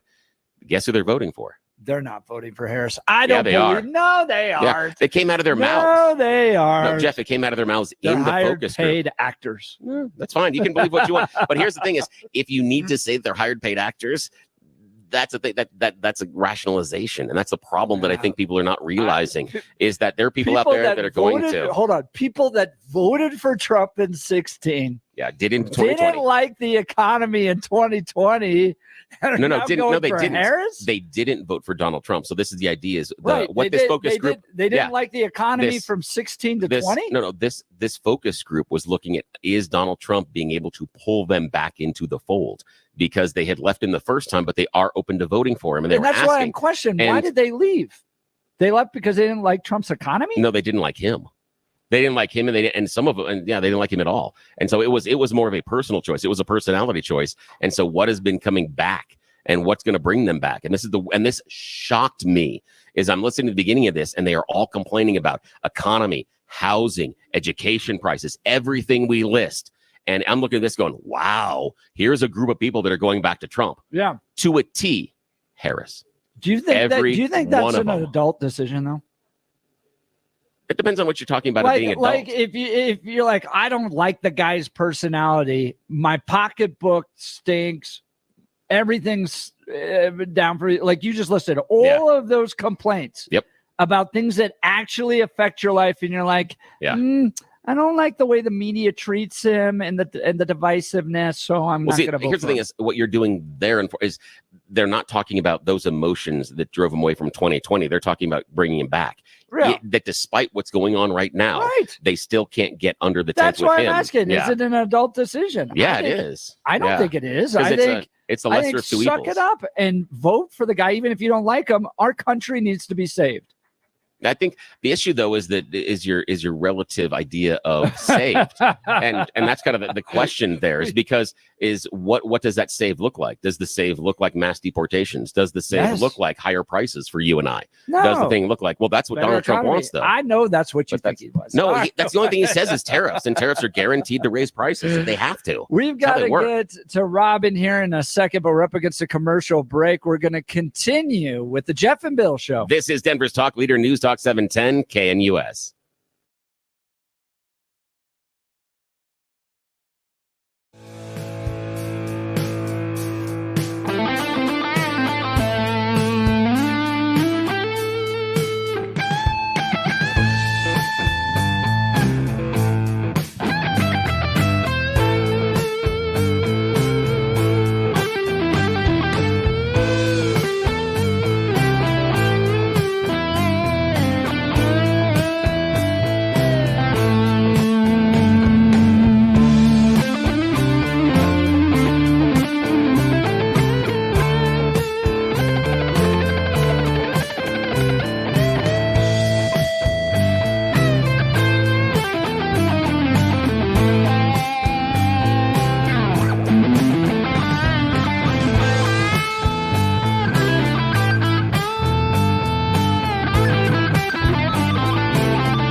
are back. This is Jeffersonville Live, a very special broadcast here at the IHOP that is on Mississippi, just west of I-225. They've got a $6 breakfast they are throwing down for you. $6 can get you fed. Yeah, you're not sitting in your car. You're not swinging through Starbucks and buying a $7 milkshake that you think is coffee. You will actually get a good, hot, fresh prepared breakfast, and you get to sit down and hang out with us. And it is $6 this morning at the IHOP. Again, 225, go west, right there on Mississippi. We are the very next intersection.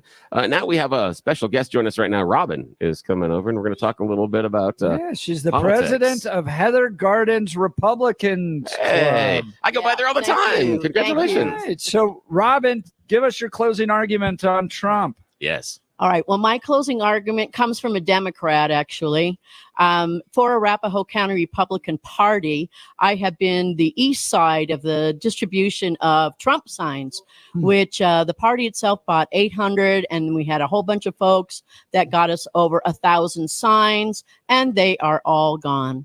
So with my garage door open in Country Place 3, up comes a woman, and in my ear she whispers, "You know, I'm a lifelong Democrat, but I'm not an idiot. I'm not voting for Kamala." Oh, that's a great story. So it's a wonderful story. And I can't tell you how many people stop by with my garage door open, Trump signs, fabricatory signs, Rob McKenna signs, Kathleen Chandler signs. People stop and talk to me. And they said they need change and they need Donald J. Trump back. Yeah. I mean, go ahead. I was just going to ask. So when you're talking, Robin, when you're talking to the community inside of Heather Gardens, what are the things people are concerned about? And what are those two top voting issues? What are the reasons they're making the choice? The main reason is economy. Women my age and older. Hold on. Robin, we got a text message from Tony who just said it's the best economy in all of history. That is right. We're worried about our finances and we're worried about our health. And that is the major thing that we are worried about in Heather Gardens. And we feel Donald J. Trump will turn that around and support us. We really like no tax on Social Security. That is a winning ticket for us. Who wants no taxes on tips? Who wants no taxes on Social Security payments? Yeah. How about no income tax? Yeah, there we go. Starve the beast. How about no federal government? All right. Yeah, wait until those hurricanes hit. Hey, Brandy Bradley just walked in. It's like Cheers. Hey! Yes, hey! I was going to say there's one more issue, and that's the education of our children. We are very concerned that our children are not getting the opportunities that we have in school, where actually we're taught how to read, write, think, and talk to each other, not using social media. But, you know, they are our future. I know it's a cliche, but who's going to take care of our country once we are gone? We've got to hand this over to the next generation who can lead the way for our country and our freedom. Here. What a great closing message. That is a good Robin, closing message. Yeah. President of Heather Gardens Republican Club. Now, if somebody was in Heather Gardens, how do they get involved in the Republican Club? Well, that was interesting because we're surrounded by Democrats. You know, we're the center of Democrats as far as I'm concerned. I tell you, it was 2020 when, quote unquote, Trump lost the election. I said to the club of 14, I said, if I don't get involved, I cannot complain. So our club of 14 grew to 140, and we have quite the membership in Heather Gardens that are working hard, not only for Trump, but for John Fabricatory. And please support John as he goes to Congress to get rid of Crow. Here, Yeah. Robin, president of Heather Gardens Republican Club. Great job. Thanks so much for having me. Hey, thank you. Appreciate you spending time with us, So Robin. coming up in the next hour, Brandy Bradley is joining us live in studio. We're going to put you on air. You can't come in and not be on air. So we're going to put her on air. Scott Shamblin is here. Peter Boyles is here. We're having a ton of fun down at the IHOP off of 225 and Mississippi. We got one more hour, so swing by, grab a cup of coffee. I just finished their Reese's Pieces pancakes. Can't feel like you're rubbing that in. Oh, this is Just wonderful. saying. And bacon and hash browns. Okay, and I'm just hungry. Yeah, no, you look hungry. A little bit of energy here, Bill. Let's get you going. All right. We'll continue on a special broadcast. You're listening to The Jeff and Bill Show. Denver's Talk Leader, News Talk 710, KNUS. RockyMountainBargains.com, where you'll always pay half price. Why pay retail when you can get what you want at 50% off? Just go to RockyMountainBargains.com and save. Here's this week's featured item. $100 gift cards from Sean D's Persian Grill in the Denver Tech Center. Get them now for half price. Get it now at RockyMountainBargains.com for 50% off. RockyMountainBargains.com, where you always pay half price. Restrictions apply. Go to RockyMountainBargains.com for complete details. Rocky.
It is 9 a.m. in the Mile High City on this Tuesday, October 29th. We are one week away from the election, and we're doing a special broadcast live here at the IHOP off of Mississippi and 225.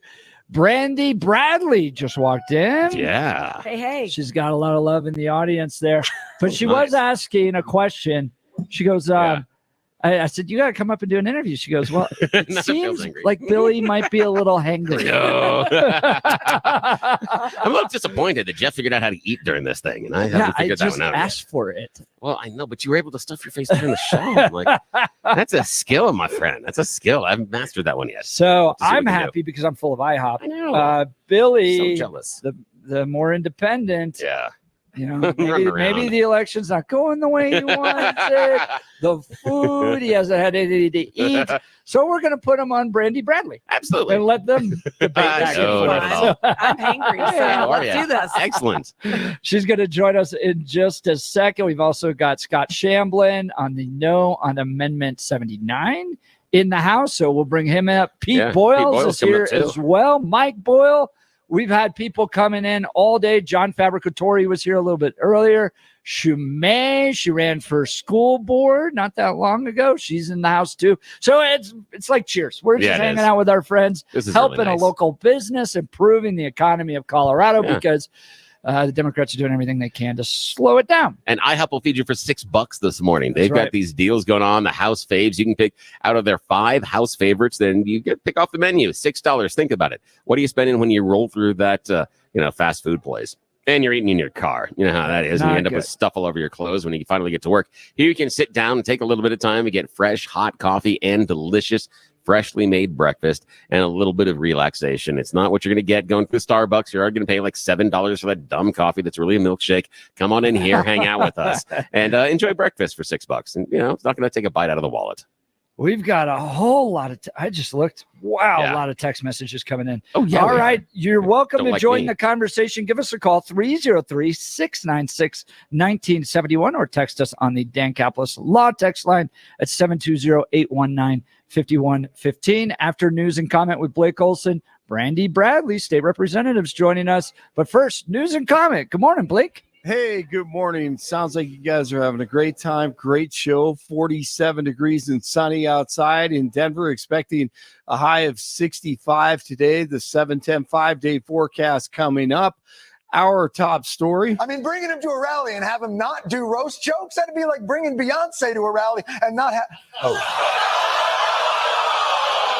Yeah, Beyonce didn't perform with Kamala Khan. Jon Stewart, no problem with the roaster, the comedian who rips everything and everyone, and the high and mighty fake media trying to make the joke on Sunday an issue. It's not going to work. Speaking of jokes, listen to this clown show on CNN last night. If you don't want to be called Nazis, stop doing. You're called an You've been called an anti-Semite more than anyone else's table. Yeah.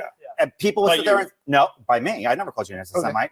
I mean, I'm not sitting here saying I don't. I'm a supporter of the Palestinians. I'm used to it. It's Yeah, fine. I hope your beeper doesn't go off. The thing is Did that you just say I should die? You should not. No, I Did said, you just say no, I should be killed? No, I did not say that. I said, no, I did not say that. Hold on, hold on. Did your guest just say I No, should I be did killed? not. On live TV. I said I hope Guys, you don't. let me just stop. You said you hope my beeper doesn't doesn't go go off. Because you said I'm Stop a that supporter right now. of the Palestinians. Not Hamas. Guys, Love it. Mehdi Hassan accuses Ryan Gerdusky of being a Nazi, Jeff. So Gerdusky, I guess that's how you pronounce his name, fires back and accuses him of being a terrorist. And they kick him. They kick Ryan off the I know. show. And when they come back, do you have the audio when they come back? Yeah. And they're so, like, yeah, he's here's- no longer here at the table. Yes, that's that. You ask and you shall receive. Abby Phillip, she gets really serious. We're back here, and before we get started, I want to just address what happened in the last segment. First, Thank I want to you. apologize to Mehdi Hassan for what was said at this table. It was completely unacceptable. When we get this discussion started, you'll see that Ryan is not at the table. There is a line that was crossed there, and it's not acceptable to me. It's not acceptable to us at this network. We want discussion. We want people who disagree with each other to talk to each other. He is no longer It's at like the it's like table. the kindergartner has been sent away from the Yes. table. Like, you threw the paste, Yeah. and now you're not going to be welcome at the table anymore. But here's what I just want to He called remember him about a Nazi. that. And Dude, he that's gets the kicked point. off. Yes. That's like, what did America Yeah. do to the Nazis? Right. We killed them. Yes. Right? We saw them as such enemies to America that we Yep. mobilized war against them and killed them on the battlefield. And here you have Democrats running around calling any other Republican they can run into a Nazi. Yep. And then you get upset because he equates being Palestinian with Hamas. Yeah, he said, "Where's Come your on. beeper?" And then they got offended. Oh my! And she said, "He can't sit at the table anymore, little Johnny." Yeah, exactly. Oh man, what a clown show! Kamala Khan delivers a closing argument speech at the same location where former President Trump spoke before Ray Epps and his friends ginned up chaos without the National Guard on hand at the Capitol. Yes, that was called January 6th, 2021.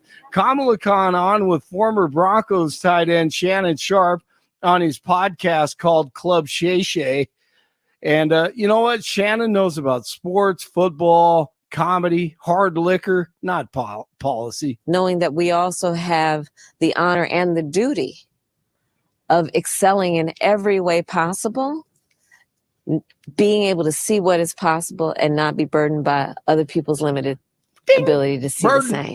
I try to share with young people to remind them that you cannot ever be burdened by other people's limited ability to understand who you are. 2 burdens in less than a minute. Brett Baer on with Hugh this morning. That's the demographic that they see the biggest weakness. And, after Donald Trump with Lawrence Jones went to that barbershop and had that big Q&A, then she went to a barbershop and it just did not go well. It was awkward. And I think that they're trying to figure out men. I mean, she was caught on an open mic with Gretchen Whitmer saying, we've got to figure out the men. And then she said, oh, there's a microphone, whether she knew there was or not. But I think that they know that there is an upside down number that they could lose big. Now, the question is, do men show up at the rate that women show up to the polls? Traditionally, no, but maybe this time, yes. Men, go vote today if you haven't already. Former Trump advisor Steve Bannon is out of jail. Bannon walked out of the federal lockup in Danbury just before dawn. His daughter, Maureen, picked him up. The right-wing podcaster served 120 days for contempt of Congress, specifically for failing to comply with its investigation into the January 6, 2021 U.S. Capitol riot. He says he'll re-energize his War Room podcast to get Trump voters to the polls. I'm Michael Kastner. CD4 candidate Lauren Boebert on with Jeff and Billy this morning. I am hearing this everywhere I go. Today, I'm headed down south to Bent County, and I'm looking forward to seeing the folks down there. But we've got to keep the momentum up because it's just 1 week, and we still have many, many ballots that need to be returned. All right, it's going to be a big week, and special guests coming up with Jeff and Billy. World Series last night. 2-2 to Torres. Bouncing ball towards the middle. Edman with a spin and a throw, and the Dodgers dominate Game 3. They're a win away from a world championship. A 3-0 series lead over the Yankees. And a 4-2 final. 44 in Parker, 45 in Lakewood, 47 in Denver. Jeff and Bill continue at the IHOP in Aurora. Blake Olson, News Talk, 710 KNUS.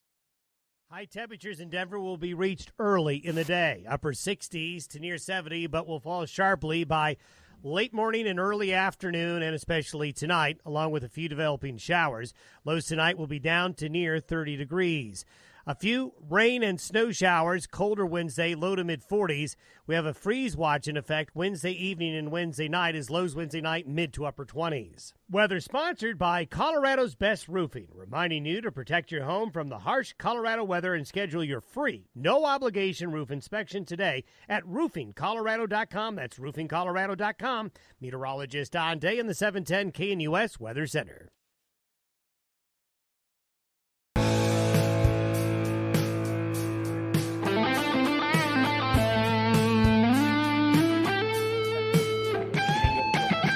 Welcome back to a special broadcast of the Jeff and Bill Show, live from the IHOP off of Mississippi and 225. Having a ton of fun this morning. It's absolutely flown by. People have been coming in all morning. John Fabricatori was here. We had Lauren Boebert on.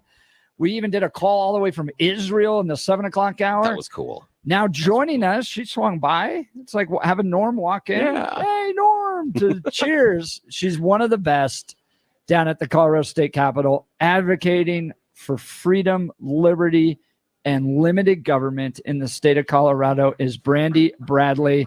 She represents House District 39, which is a rural district of Douglas County. Nice. Her opponent literally worked for Media Matters, which is like as progressive as you can get. I don't know why they thought this was a good guy to run against you in rural Douglas County. Let's put the progressive blogger up against Brandy Bradley. But Brandy, how many terms have you served now in House District 39? Well, good morning, guys. Thanks for having me on. I just finished my first term. Hey, No, really? Wow. 2 years. 2 years. You have done so much. I can't believe that was just 2 years. It's amazing when you have a lot of passion and fierceness in you. Yeah, That's well, amazing. and with everything they're doing down there, I told Lauren Boebert this in the 6 o'clock hour, that when you see the vitriol towards from the left towards a conservative, it's typically because they're real fighters against the leftist narrative, against progressive values, and the left loses their mind, so they spend tons of money and they elevate you in the media and they try to say all bad things about you and they speed dial Kyle Clark. By the way, my poll, I don't know if you saw this, Brandy, but Gallup came out and said that media is the lowest trusted institution in America, even below Congress. So I put a poll up. Who do you trust more, Lauren Boebert or Kyle Clark? And Lauren Boebert's leading 93% to Kyle Clark right now. I worry about the 7% that didn't vote that way.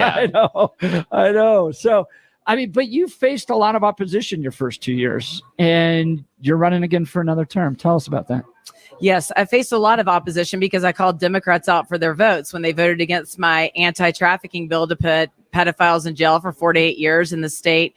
It's probation eligible. A lot of people don't understand that. You can solicit, traffic, prostitute a child and receive probation only, which is really disgusting. In California, they even give sentences of 25 years. So we're going to come back with that bill. Don't worry. Representative English and I are going to reform it and come back with that bill. And super excited. There's some unfinished business, a lot of unfinished business. So you were one of the mighty 19, I believe, right? Mighty 19. Those were the 19 Republicans left when the Democrats had a super majority down at the state house, and they got to do what they want. And part of the craziness was you had to deal with radical progressives like Elizabeth Epps, Tim Hernandez.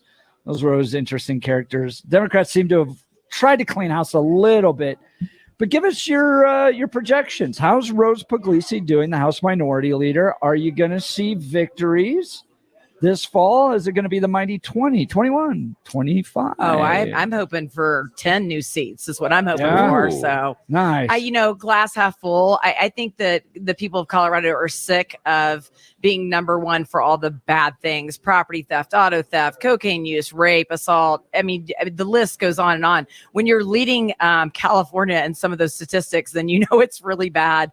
We have a lot of Democrats posting on their X about these swing seats, which tells me they're really in trouble. I think Rebecca Kelty cleans house against Stephanie Vigil. What a horrific legislator to usurp parental rights and tell kids that they can lie behind their parents' backs and that the schools will accommodate that. I think George Mama cleans house against Tammy Story, someone who adamantly came against charter schools and parental choice for schools. And, Governor Polis, I'll tell you, I don't think he's done a lot of right things, but he gave us school choice. So I will commend him on that. Yeah. How about Steve Woodrow?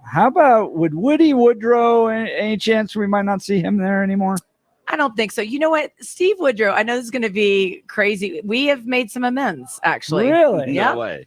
We sent him a beautiful basket for Yom Kippur, and he sent me a really lovely email. I think that I was just talking to Bill, when you stand strong for your values, then you get respect. And so that's what I've done. And when they tried to hold my bills hostage for 2 hours, a lot of people came back and respected me. I've had a lot of Democrats reach out to me to be on bills with them. So lead and stand strong, and then you earn the respect of people. Now, Brandy, the sense I get from you, and I don't know you personally, but we've become friends, and you remind me of the mama bear kind of movement, right? I don't know if you have children, but you seem motivated deep in your core to provide a better country, a better state than the one we have now for your children or for anyone's children. But it seems to be kind of deep inside to want to right a wrong. Tell me about that.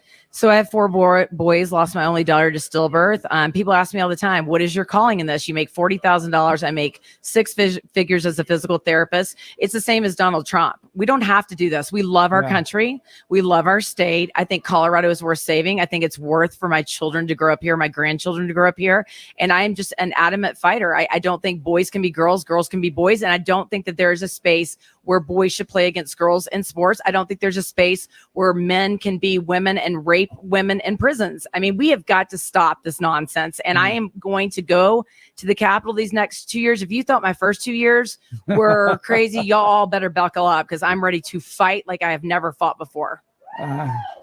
Getting some love from the audience here at the IHOP. Brandy Bradley, her website, by the way, Brandy Bradley, BRANDI BRADLEY for HD39.com. I want to talk to you about the bills you're likely to see down at the state capitol, this legislature. What is the progressive left going to do? I mean, what else more can they do? They ran like 800 bills. This is why I always ask people. They ran 800 bills or something like that they passed into law last legislative session. Can you name one that actually changed your life? And nobody can. They're like, no, I can't. I was like, the best thing we can do, like if I was ever elected governor, I'd lock the door and be like, here's my cell phone. If there's an emergency, we'll get the National Guard. But in the meantime, I'm going to quit interfering with your life. What could they run this legislative session? Oh, I think we're going to see I think it's going to continue to get worse if we don't get out and vote and change our state. Universal health care.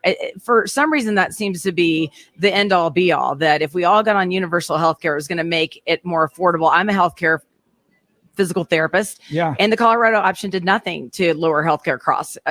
We keep giving healthcare to illegal immigrants, and Denver Health in February is $5 million in the hole.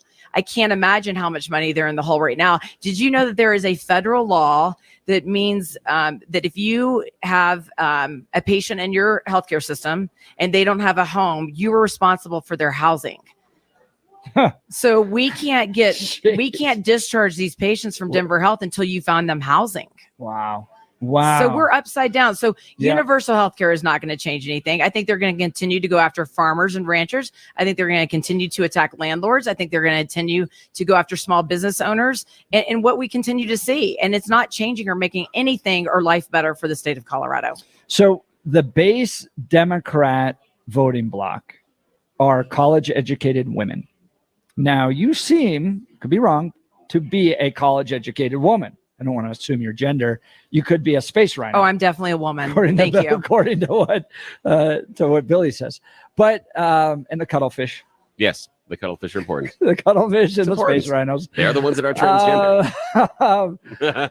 I know, we don't do science hour. What is your message to women that have the same background as you, but are going, no, I'm voting for my gal pal Kamala? Yeah, that's a great question. Somebody asked me, do you want your kids to grow up like Donald Trump, or do you want them to grow up like that? And I said, well, I think it's 10 times better than them growing up like Kamala Harris. I mean, I want my kids to be fierce patriots. I want them to die for their country if needed. I want them to learn by the Constitution, the greatest piece of paper that our country was founded on. I want them to speak up for First Amendment rights, Second Amendment rights. I mean, we continue to see our rights and liberties be blocked at every angle in the state of Colorado. And I foresee that with this presidency with Kamala Harris in office. Great message. Brandy Bradley, if you want to support her, Brandy Bradley for HD39.com. Thanks so much for coming down to hang out with us today. Thank you, guys. And you and Bill got along just fine. That's we did. Bill didn't I ask love any Bill. questions. We did. There's something to ask her off the air, though. But it's not for the online. I know you two were like, yeah. Little, I got you a question about the kids, but there's another question about something that you just said, but I don't want to do it on the air. Yeah, about it. Yeah, no, because I don't want to eat at the time. We got other stuff coming up. We do. We got Pete coming up, and I'm going to get Scott Shamblin up here. Brandy, thank you so much. Good luck in your race. Thanks for coming by. We're going to continue with the Jeff and Bill Show. Denver's talk leader, News Talk 710, KNUS.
At this hour, I'm Christina Weil in Dallas, and here are your top stories.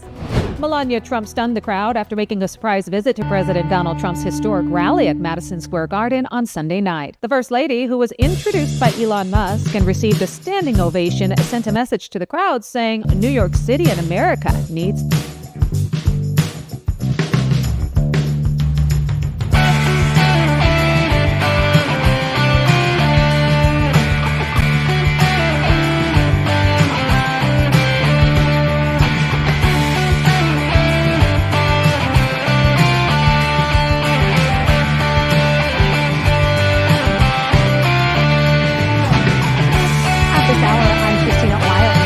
and here are your top stories.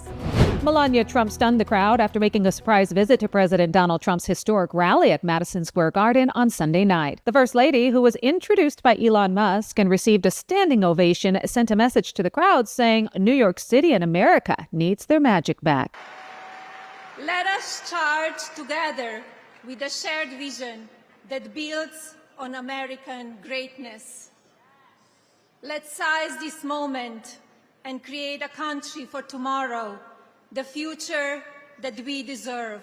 Boeing is looking to raise up to $19 billion in a stock offering as the aerospace giant, which is dealing with a contentious strike, faces liquidity issues and tries to raise cash. Boeing said Monday that it will offer $90 million in common stock and $5 billion in depository shares. The company said it plans to use the net proceeds for general corporate purposes, which may include repaying debt, additions to working capital, and funding and investments in its subsidiaries. Last week, Boeing factory workers voted to reject the company's latest contract offer and to continue a 6-week strike that has halted production of its best-selling jetliners. Local union leaders in Seattle said 64% of members of the International Association of Machinist and Aerospace Workers who cast ballots voted against accepting the proposal. That's what you need to know at this hour. In Dallas, Christina Weil, Salem News Channel.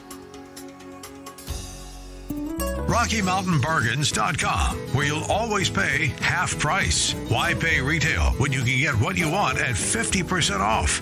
Just go to RockyMountainBargains.com and save. Here's this week's featured item. $100 gift cards from Sean D's Persian Grill in the Denver Tech Center. Get them now for half price. Get it now at RockyMountainBargains.com for 50% off.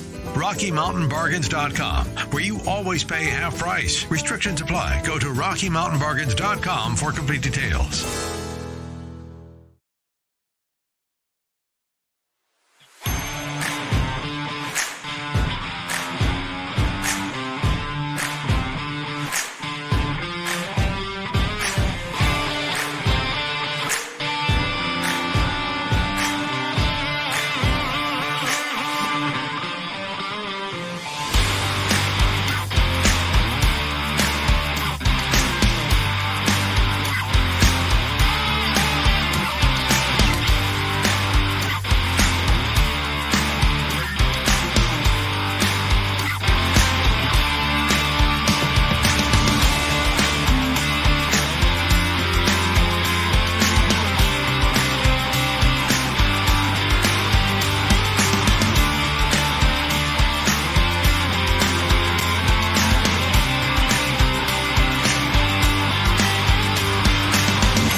Having a great time and a live broadcast down at the IHOP off of Mississippi and 225. Lots of friends coming by. What's up, Shumay? Shumay saying hi. Just wrapped up an interview with Brandy Bradley, and now joining us from Vote No 79. We got Scott Shamblin.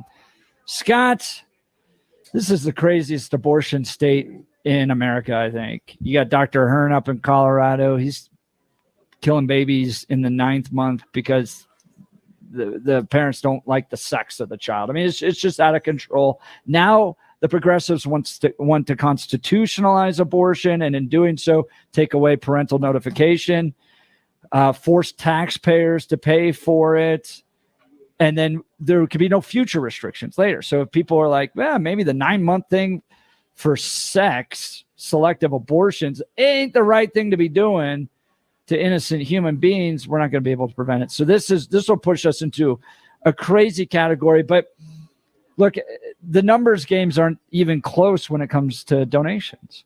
And so my question to you, it seems like the pro-choice side is just way more motivated on abortion than the pro-life side is trying to stop it. They raise 10 times more money, for instance, than the pro-life side does. What's your message to pro-lifers? We're 1 week out from Amendment 79.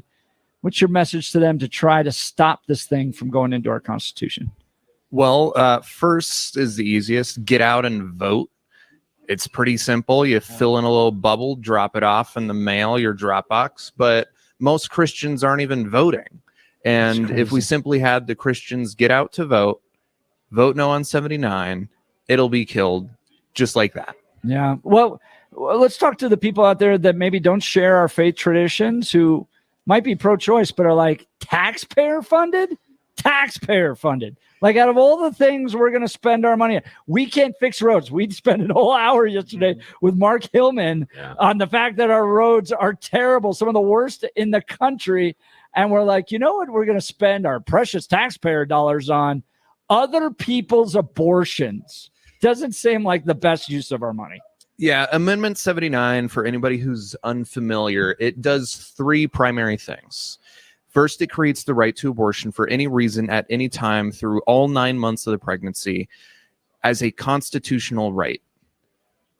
Second is taxpayer-funded abortion, and it's not just allowing it; it'll actually force it. We have precedent, and I believe 4 other states that have done something similar. Yeah, it will force your tax dollars to go pay for somebody else's abortion.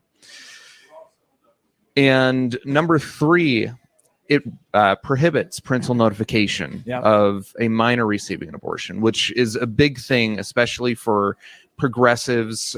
If your daughter is being trafficked or has an abusive boyfriend or anybody really. Or how about the idea that we're not even liking our kids using social media, right? Like we're pushing Instagram to not allow teenagers on, but you want to go down to the abortion mill down there and have the child sucked out of you? Yeah, go ahead. Anybody can just go take your kid. If this passes, anybody can just take your kid to an abortion business. Yeah. And you may never know. If you're lucky enough that they tell you, that's if you'll know.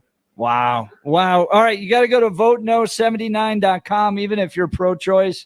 Look, this thing isn't going to change. If it fails, it's not like all of a sudden we're going to become a pro-life state. Now, I do have a question for you, Scott. Now, what has been the biggest hurdle that you've had talking to people about this? Because I've seen the conversations on the other side, and they are just basically coming at it saying the conservatives are coming for the right to abortion. They're going to push a national abortion ban. The only way that we can possibly avoid that is to put that into the Constitution. How do you overcome that emotional hurdle? Because you actually accurately outlined the other problematic themes inside of 79. How do you overcome the emotional hurdle of, wait, this is what this group may be doing. I need to save my right for choice by getting into the Constitution. That's the only way. How do you counteract that message? We haven't had too much pushback, surprisingly, with me and my volunteers. So there's been a handful of people. I've gotten a surprisingly few number of emails of people pushing back and angry. I honestly probably less than 10, and I've been doing this since June. But the biggest hurdle is probably in the media. We have the proponents of 79. They're saying that no, this doesn't remove parental rights. No, this isn't going to cause taxpayer-funded abortion. I sued the state for the blue book that said there's no fiscal impact to taxpayer-funded abortion. So there is. What? Right. Now, again, I'm a little slow on math, but I'm assuming that once we decide to spend taxes on something, there's a fiscal impact. Again, I'm a little slow, so I may not have caught up as quickly as that one, but seriously. Yeah, the blue book says under Amendment 79, there is no fiscal impact to taxpayer-funded abortion. Yeah, basically, it's the argument that if you jump off a building, it's not jumping off the building that kills you; it's the ground. Yeah, it's just that last inch hurts. They're trying to separate the outside logically, that somehow one thing isn't going to lead to the next one.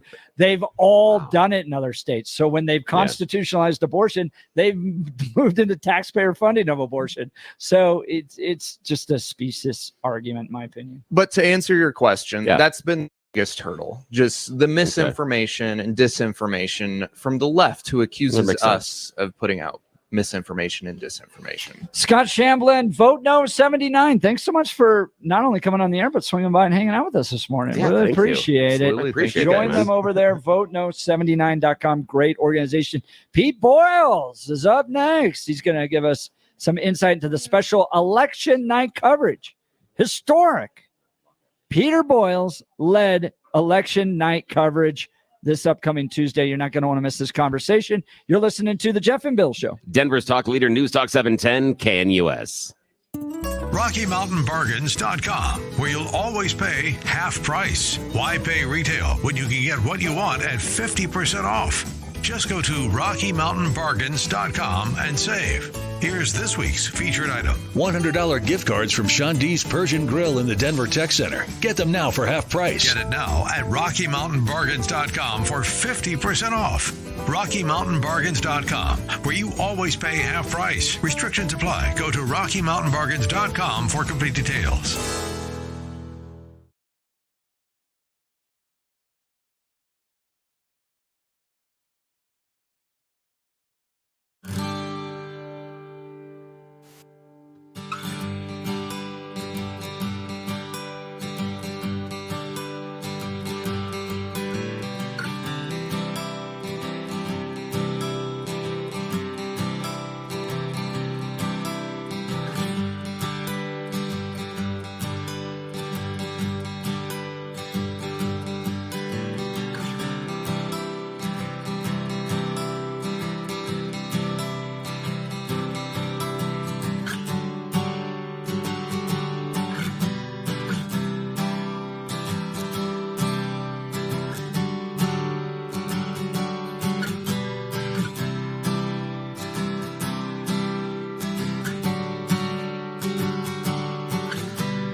Welcome back to the Jeff and Bill Show, special live broadcast down at the IHOP off of Mississippi and 225. Friends just pouring in all morning. It's been a ton of fun.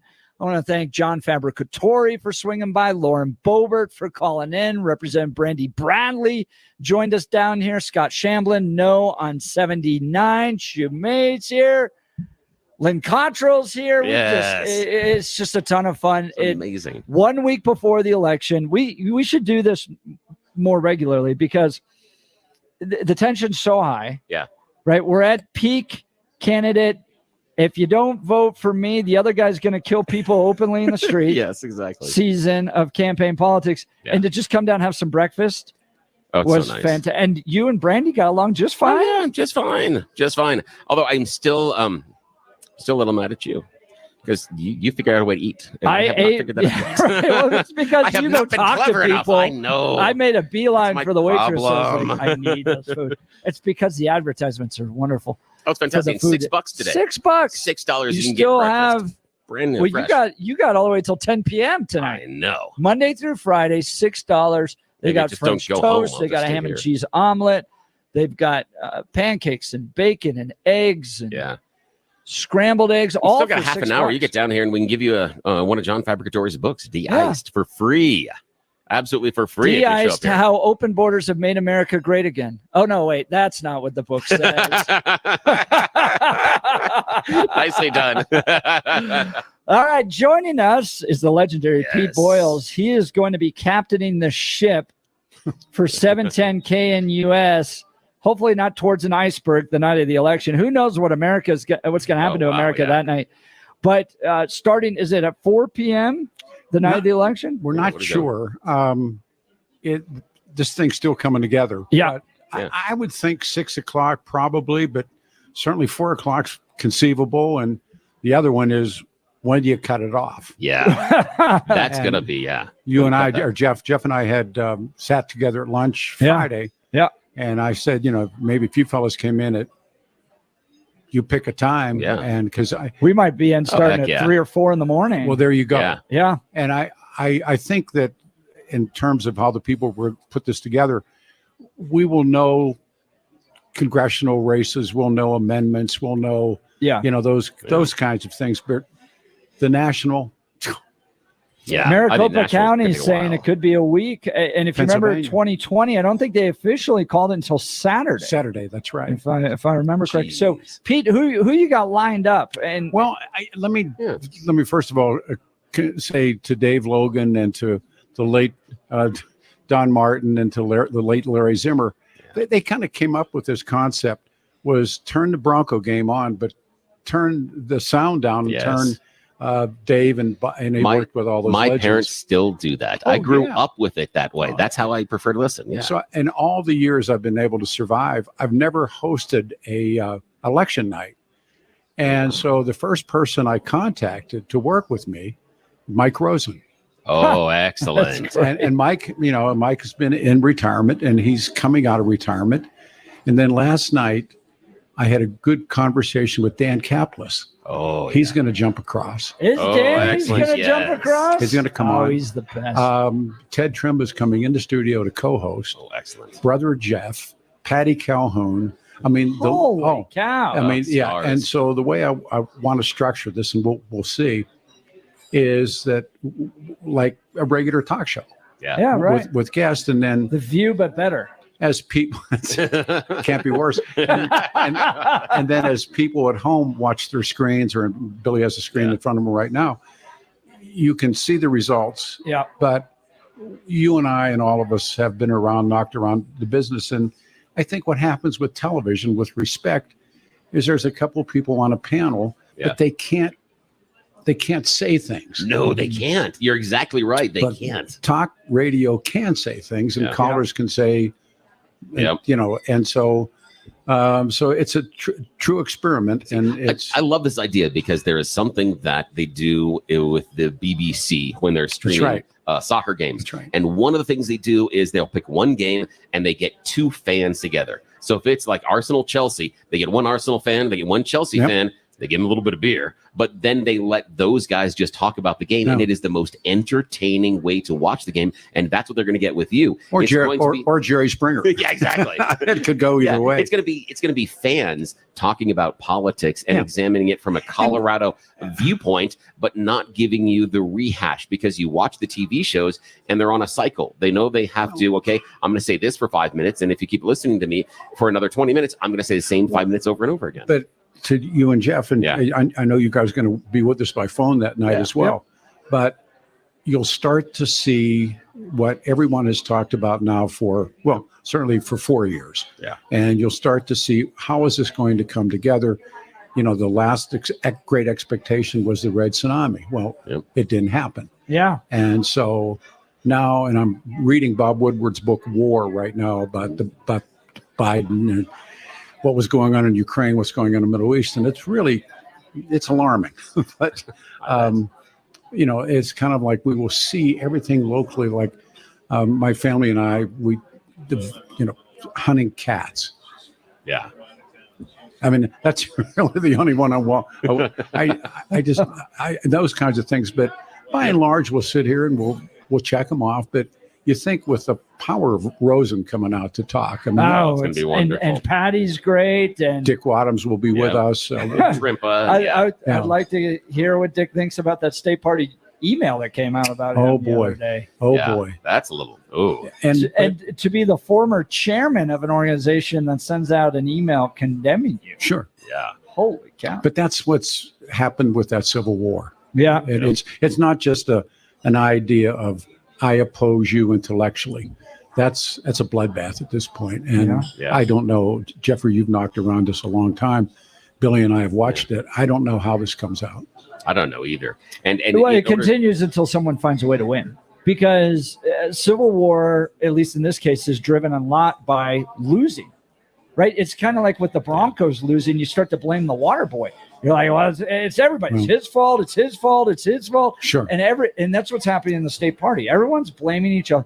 The Williams side saying we could win if it wasn't for Wadhams interfering, and Wadhams going, well, we could win if it wasn't for the crazies like Dave Williams, and so whoever can figure out a way to start winning. And what I told Dave early on was find a way to win anything. Sure. Win some city council races, win a mayor's race, because that's America's ultimate religion, is winning. Of course. And if you can start to rack up some wins, you'll gain trust, and that will pull things together. You can't rule unless you win. Yes. Mm-hmm. Yeah. And it's age old. And so I don't know what's going to happen. I would not want to live on the difference of what's going to happen. No. It's too tight. Yeah, I would not want to have to bet my house on what's going to happen. But I wanted to add, I was listening to you fellows driving out about the money line. Yeah. And what's happened is there's been two big bets, infused bets. I believe one was 6 million, one was 4 million. Yeah. And what I thought of was when you read the story of Donald Trump opening the Taj Mahal, and Fred Trump comes to see it, and it's in the best of the biographies. And Fred Trump looks around and says, "You can't make this. Yeah. It's just, you're too expensive and you can't do it." But he really cared about his son, and he took care of him. And so one late afternoon, Fred Trump's senior attorney walks into the Taj, buys $6 million worth of chips, puts them in a briefcase, and walks out with them. Never plays them. And that kept Donald Trump alive in the Taj. So these two bets that have come in, because Kamala was the smart money. She was up 4 or something. Yeah. And then these two major bets come in. Well, that throws the odds. And I heard what Billy was saying about sporting odds. But they don't want to be in the middle on this. This is a zero-sum winner-take-all. Yeah. And it's so somebody infused, I think, $10 million, and that will flip any betting odds. Oh yeah, that absolutely will. So but that night that we're going to do it, we'll get a good start, and just the cast of characters and cost of millions of Patricia Calhoun. I think she may even come in the studio. Ted, she's will be great. I like her. Well, the thing about, I want to try and, like in the words of Tip O'Neill, and I believe this about talk radio, all talk radio is local. Tip O'Neill said all politics are local.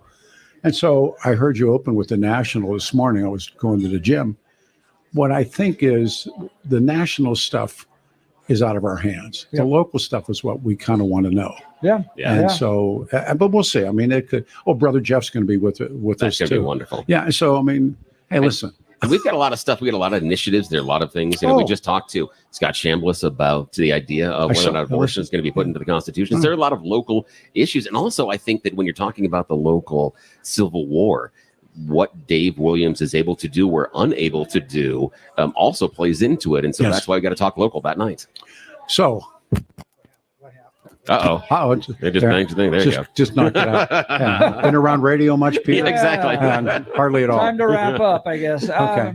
But Pete, thanks, fellas. It's going to be great. You got to tune in 710 KNUS for all the election coverage. Yeah. You go to anybody else, it's probably going to be a sports game. Yeah. On this consequential of an election, the best analysis by far is what Pete Boyles has built. Well, that's kind, but and you got to tune in starting at 4-6. We'll get you the exact time. I want to come on with you again next week. Plug a Saturday. Yeah. This isn't my show. It's everybody's show. Plus, what's going to make it really hump are the Rosens and Caplisses and those people. That's great gonna lineup. Put it over. Yeah. And then Billy and I will give you the bad news based upon what you think the next morning. So I don't think and we'll come back here and eat breakfast. But I'm saying to you that I do not think we will know when you guys come back in. I don't think so either.